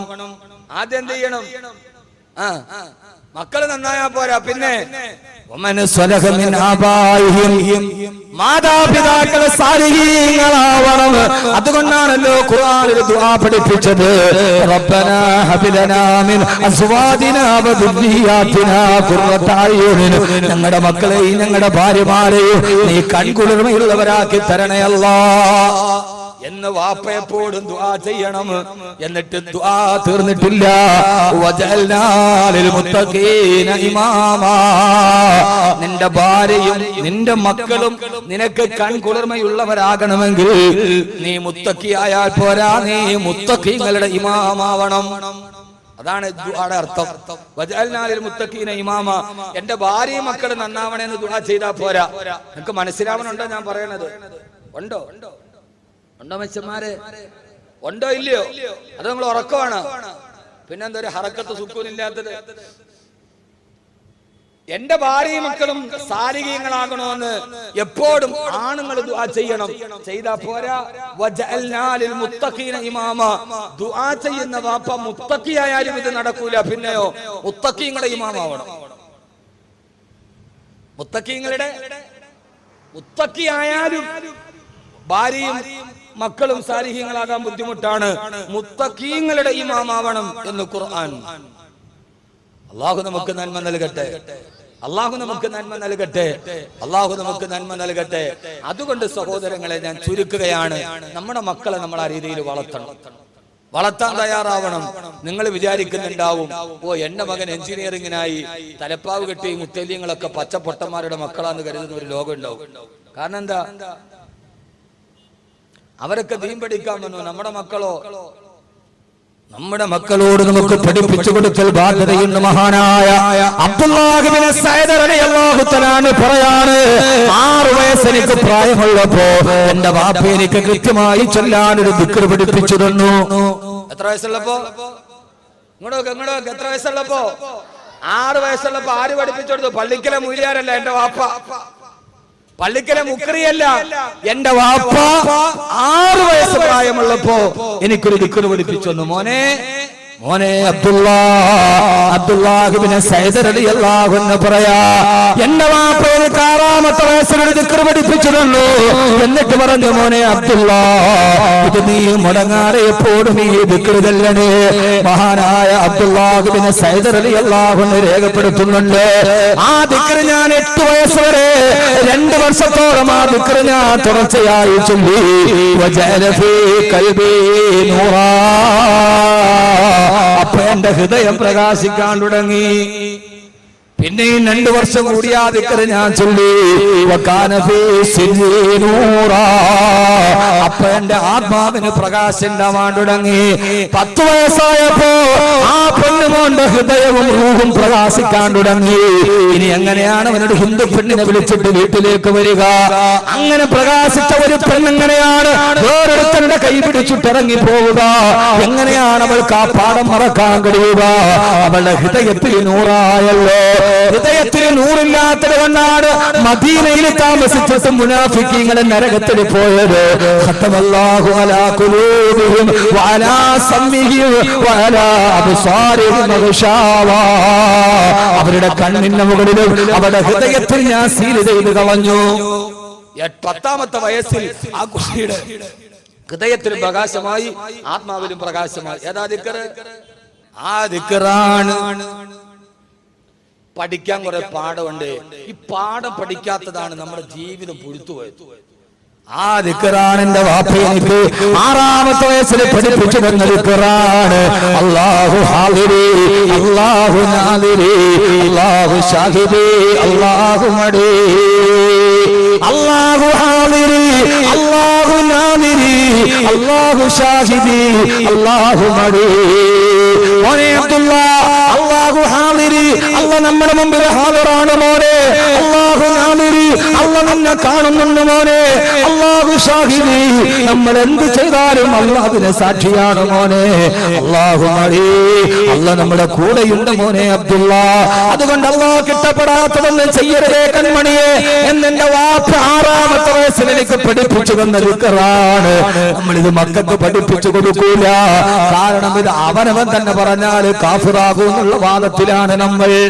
ഇത് മക്കൾക്ക് പഠിപ്പിച്ചു കൊടുക്കൂല. കാരണം ഇത് പള്ളിക്കലെ മൂല്യാർക്ക് കാശുണ്ടാക്കാനുള്ള ഉപാധിയാണെന്ന് നമ്മൾ പറഞ്ഞു പരത്തിയപ്പോ ഞാൻ പറയാണ്, പള്ളിക്കലെ മൂല്യാർക്ക് കാശോത്തിട്ട് നിങ്ങൾ ബേജാറാവണ്ട. ഇത് പള്ളിക്കലെ മൂല്യാരുടെ നെയ്ച്ചോറിന്റെ മാർഗമല്ല. പള്ളിക്കലെ മൂല്യാരോത്തിട്ട് ആരും ബേജാറാവണ്ട. കാരണം കോടിക്കണക്കിന് രൂപ വിറ്റു വരുമാനമുള്ള കോടീശ്വരന്മാര് കടക്കണി വന്നിട്ട് ആത്മഹത്യ ചെയ്തിട്ടുണ്ട്. പക്ഷേ ദുനിയാവില് ഏറ്റവും ചെറിയ ശമ്പളത്തിൽ ജോലി ചെയ്ത പള്ളിയുടെ മുഖ്യദേവരെ കടക്കണി വന്നിട്ട് ആത്മഹത്യ ചെയ്ത ചരിത്രം കേരളത്തിൽ കേട്ടിട്ടില്ല. ഉണ്ടോ? പണ്ട് ഞങ്ങൾ പറയും, കേരളത്തിൽ വാർത്ത ഞങ്ങൾ പറയും, വിജയ് മല്യ ഓടി. ആരാ വിജയ് മല്യ? ഒരു പള്ളി മുക്രിയും നാട് വിട്ടു പോയിട്ടില്ല. എന്നാൽ ദുനിയാവിലെ ഏറ്റവും ചെറിയ ശമ്പളത്തിൽ ജോലി ചെയ്യുന്ന ആൾ എന്താ പറയാൻ വേണ്ടി? ദുനിയാവിലെ ഏറ്റവും ചെറിയ ശമ്പളം ബംഗാളിക്ക് പോലും 500 രൂപ. ഇപ്പൊ ബംഗാളി 600 കൊടുക്കാൻ ജോലിയുമില്ല. എന്നാലും പള്ളിക്കലെ മുക്രിക്കാക്കാടെ ഒരു ദിവസം 200 രൂപ പോലും കണക്കൂട്ടുണ്ട്. ഞാൻ കണ്ണൂർ ഇപ്പോൾ എടുത്ത് വാതിനൊക്കെ മുക്രിക്കാക്കാരുടെ വെച്ച് ശമ്പളം എത്ര? 1500. 1500. ആ മനുഷ്യൻ എപ്പോഴും അദ്ദേഹം റാഹത്താണ്. അതുകൊണ്ട് പള്ളിക്കലെ മൂല്യാരെ കൈമടക്കോത്തിട്ട് ആരും ബുദ്ധിമുട്ടണ്ട. അത് അള്ളാഹു ഒരു വഴിയിൽ നടത്തുന്നുണ്ട്. അതിലാരും ബേജാറാവണ്ട. ഇത് അവനാന് വേണ്ടി പഠിപ്പിച്ചു കൊടുത്ത ദിക്റാണ്. അല്ലെ പള്ളിക്കലെ മൂല്യാർക്ക് ജീവിക്കുണ്ടാക്കി കൊടുത്താൽ. പള്ളിക്കലെ മുക്രിക്കാക്ക ഒരു പ്രശ്നമില്ല. ഏറ്റവും ചെറിയ ശമ്പളത്തിൽ ജോലി ചെയ്യുന്ന മുക്രി ഇതേവരെ കടക്കണി നിന്ന് ആത്മഹത്യ ചെയ്തിട്ടില്ല. അത് അല്ലാഹു നൽകുന്നതാണ്. എന്റെ വാപ്പ എനിക്ക് പഠിപ്പിച്ചു തന്നതാണ്. അല്ലാഹു ഹാദിരി, അല്ലാഹു നാദിരി, അല്ലാഹു ഷാഹിദി, അല്ലാഹു മരി. അങ്ങനെ ഒരു പിതാവിന്റെ മകനായി ഇസ്മായിലായി ഹാജറയായി ഈ 2.5 മണിക്കൂർ കൊണ്ട് 3 കഥാപാത്രങ്ങളെ ഞാൻ പഠിപ്പിച്ചു തന്നു നിങ്ങളോട്.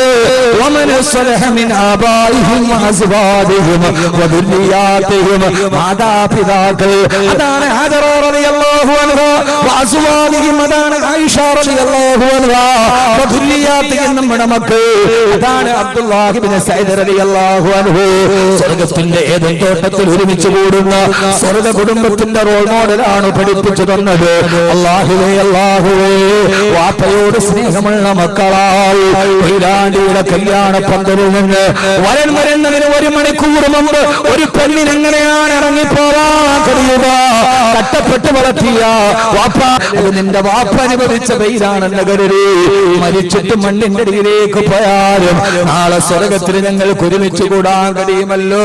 നിങ്ങളുടെ വാപ്പ ഞങ്ങൾക്ക് നഷ്ടപ്പെട്ടു പോയി. ഉമ്മയെ സ്നേഹിച്ചു കൊതിരിട്ടില്ല. ഉമ്മയും നഷ്ടപ്പെട്ടു പോയി, ഉമ്മയും നഷ്ടപ്പെട്ടു പോയി. അല്ലാഹുവേ, അല്ലാഹുവേ, എത്രയെത്ര മക്കളാണ് സ്നേഹിച്ചു കൊതിരിയുന്നതിന് മുമ്പേ വിട പറഞ്ഞു പോയത്. ഇവർക്കെല്ലാം ഒരുമിച്ച് കൂടാൻ കഴിയുന്ന ഒരു സ്ഥലമുണ്ട്.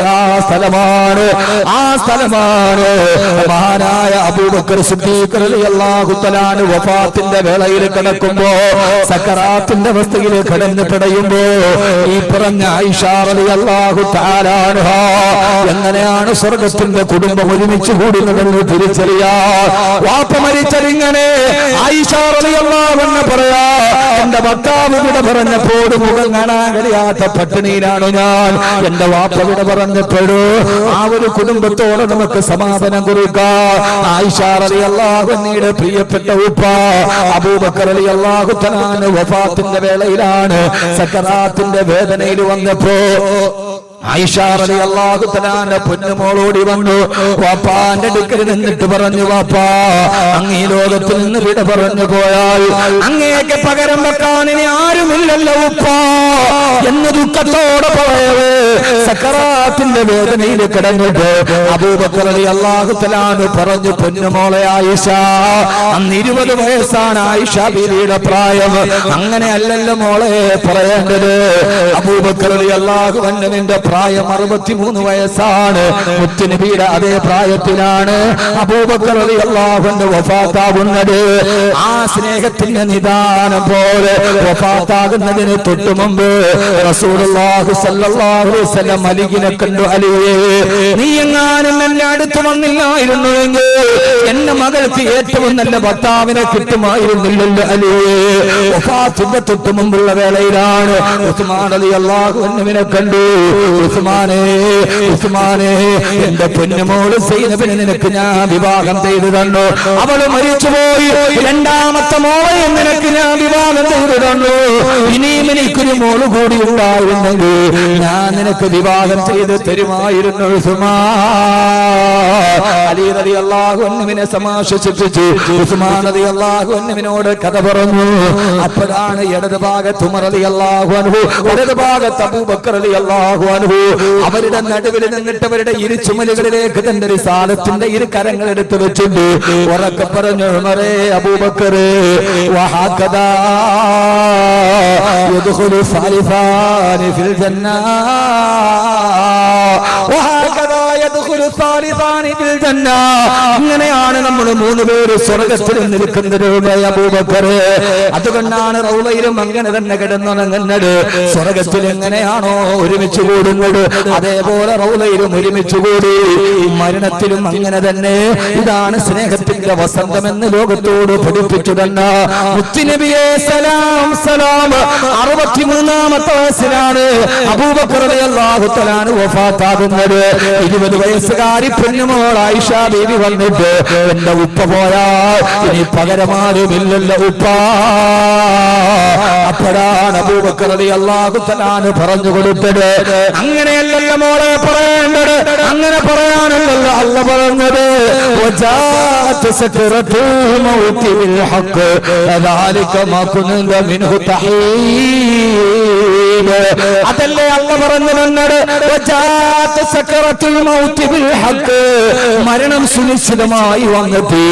ദാലിക മാ കുൻത മിൻഹു തഹീബ്. നീ ഓടിയൊളിച്ച മരണം നിന്റെ മുമ്പിലെത്തിയല്ലോ. അങ്ങനെയല്ല പറയേണ്ടത്. സക്കറാത്തിന്റെ വേദനയിൽ പറയാൻ തുടങ്ങി. ആ സമയത്ത് ആയിഷ റളിയല്ലാഹു തആല വീണ്ടും കണ്ണീരോടെ ഉപ്പാന്റെ കാര്യത്തിൽ നിന്ന് പറഞ്ഞു അത്രേ. ഭർത്താവിന്റെ വഫാത്തിനും ആയിഷ ബീവി സാക്ഷിയാണ്. തന്റെ പ്രിയപ്പെട്ട ഉപ്പ വിട പറയുമ്പോൾ തൊട്ടുചാരത്തെ പൊന്നുമോളുണ്ട്. സൗഭാഗ്യവതിയേ ആയിഷ. ആയിഷ ബീവി റളിയല്ലാഹു അൻഹാ തന്റെ ഉപ്പാന്റെ മുമ്പിൽ നിന്നിട്ട് പറയാൻ തുടങ്ങി, വാബിയലു യുസ്തസ്കൽ ഗമാമു ബിവജ്ഹിഹി ഫിമാലുൽ യതാമാ ഇസ്മത്തുൽ ലിൽ അറാമിലി. വാപ്പവിട പറയുന്ന നേരത്ത് പൊട്ടിക്കരഞ്ഞു കണ്ട ആയിഷ റളിയല്ലാഹു അൻഹ പറഞ്ഞു അത്രേ, വാബിയലു യുസ്തസ്കൽ ഗമാമു ബിവജ്ഹിഹി. അങ്ങേ തവസ്സുലാക്കി ദുആ ചെയ്തപ്പെടല്ല പിതാവേ, ആകാശത്ത് നിന്നും മഴയുണ്ടായത് ഹിമാലുൽ യതാമാ. അങ്ങ് ജീവിച്ചിരുന്നപ്പോ നിങ്ങളുടെ വാപ്പ അനാഥകളുടെ സംരക്ഷകനായിരുന്നുവല്ലോ. ഇസ്മത്തുൽ ലിൽ അറാമിലി, ഇസ്മത്തുൽ ലിൽ അറാമിലി. എന്റെ ഉപ്പ അങ്ങെത്ര വിധവകൾക്ക് മുതൽക്കൂട്ടായി മാറി. എന്റെ ഉപ്പ പോവുകയാണല്ലോ. അപ്പൊ സക്കറാത്തിൽ കിടന്ന അബൂബക്കർ റളിയല്ലാഹു അൻഹു പറഞ്ഞു, മോളെ, അതെന്നെ കുറിച്ച് പറയേണ്ടതല്ല. ഫദാക റസൂലുള്ളാഹ്, ഫദാക റസൂലുള്ളാഹ്. അത് നിന്റെ ഭർത്താവിനെ കുറിച്ച് പറയേണ്ടതാണ് മോളെ. ഇതാണ് കുടുംബം, ഇതാണ് സ്വർഗത്തിലെ കുടുംബം. ഇത് നിന്റെ ഭർത്താവിനെ കുറിച്ച് പാടേണ്ടതാണ്, ഇത് നിന്റെ ഉപ്പയെ കുറിച്ച് പാടേണ്ടതല്ല. എന്റെ ഉപ്പ ജീവിച്ചിരുന്നപ്പോ അഗതികളുടെ സംരക്ഷകനായിരുന്നുവല്ലോ, അനാഥകളുടെ സനാഥനായിരുന്നുവല്ലോ, അഗതികളുടെ ആരംഭമായിരുന്നല്ലോ. ഇല്ല മോളെ, നിന്റെ ഉപ്പയല്ല, ഇത് നിന്റെ ഭർത്താവിനെ കുറിച്ച് പാടേണ്ടതാണ്. അതല്ലാന്റെ റസൂലിനെ കുറിച്ച് പറയേണ്ടതാ. എന്നിട്ട് പറഞ്ഞു, മോളെ ആയിഷ, മോളെ ആയിഷ, വാപ്പാടെ മുഖവും ഒന്ന് മൂടാണ്, ഒരു വെള്ളത്തുണി എടുത്തുകൊണ്ട് വാ മോളെ. വാപ്പ സക്കറാത്തിൽ നിലവിളിക്കുമ്പോ വാപ്പാടെ മുഖവും ഉടലും മൂടാന് ഒരു തുണി എടുക്കാൻ 20 വയസ്സുകാരി പൊന്നുമോളോടി. അടുത്തു നിന്ന സഹാബത്തിന് മനസ്സിലായി സക്കറാത്തിന്റെ വേദനയിലാണ്. സഹാബത്ത് ചോദിച്ചു, അമീറുൽ മുഅ്മിനീൻ ഖദ് ജാഅ ഇലൈക തബീബ്, ഞങ്ങളൊരു വൈദ്യനെ വിളിച്ചു കൊണ്ടുവരട്ടെ, രോഗം കലശലാകുന്നുവല്ലോ, ഒരു വൈദ്യനെ ഞങ്ങൾ വിളിച്ചു കൊണ്ടുവരട്ടെയോ? അബൂബക്കർ റളിയല്ലാഹു അൻഹു പറഞ്ഞു, വേണ്ട വേണ്ട, വൈദ്യൻ വന്നെന്നെ പരിശോധിച്ചിട്ട് തിരിച്ചു പോയതേയുള്ളൂ. ഒരു വൈദ്യൻ വന്നിരുന്നു, ആ വൈദ്യൻ എന്നെ പരിശോധിച്ചിട്ട് തിരിച്ചുപോയി. സഹാബത്ത് ചോദിച്ചു, പരിശോധന കഴിഞ്ഞ് വൈദ്യൻ പോയോ? പരിശോധിച്ചിട്ട് വൈദ്യൻ എന്താണ് പറഞ്ഞു തന്നത്? മഹാനായ അബൂബക്കർ റളിയല്ലാഹു തആല പറഞ്ഞു, അത്രേ എന്നെ പരിശോധിച്ച വൈദ്യൻ പോകാൻ നേരത്തെ എന്നോട് പറഞ്ഞു, അന ഫആലുൽ ലിമാ ഉരീദ്, അന ഫആലുൽ ലിമാ ഉരീദ്. നീ എന്റെ അടുക്കലേക്കാണ് വരുന്നത്, നിന്നെ ഞാൻ എനിക്കിഷ്ടമുള്ളത് ചെയ്യുമെന്ന് എന്റെ വൈദ്യൻ എന്നോട് പറഞ്ഞു തന്നിട്ടുണ്ടെന്ന് മഹാനായ അബൂബക്കർ റളിയല്ലാഹു അൻഹു. ആ സമയത്ത് ആയിഷ ബീവി വെള്ളത്തുണിയുമായി ഓടി വന്നു, വാപ്പാടെ മുഖവും ശരീരവും മൂടി.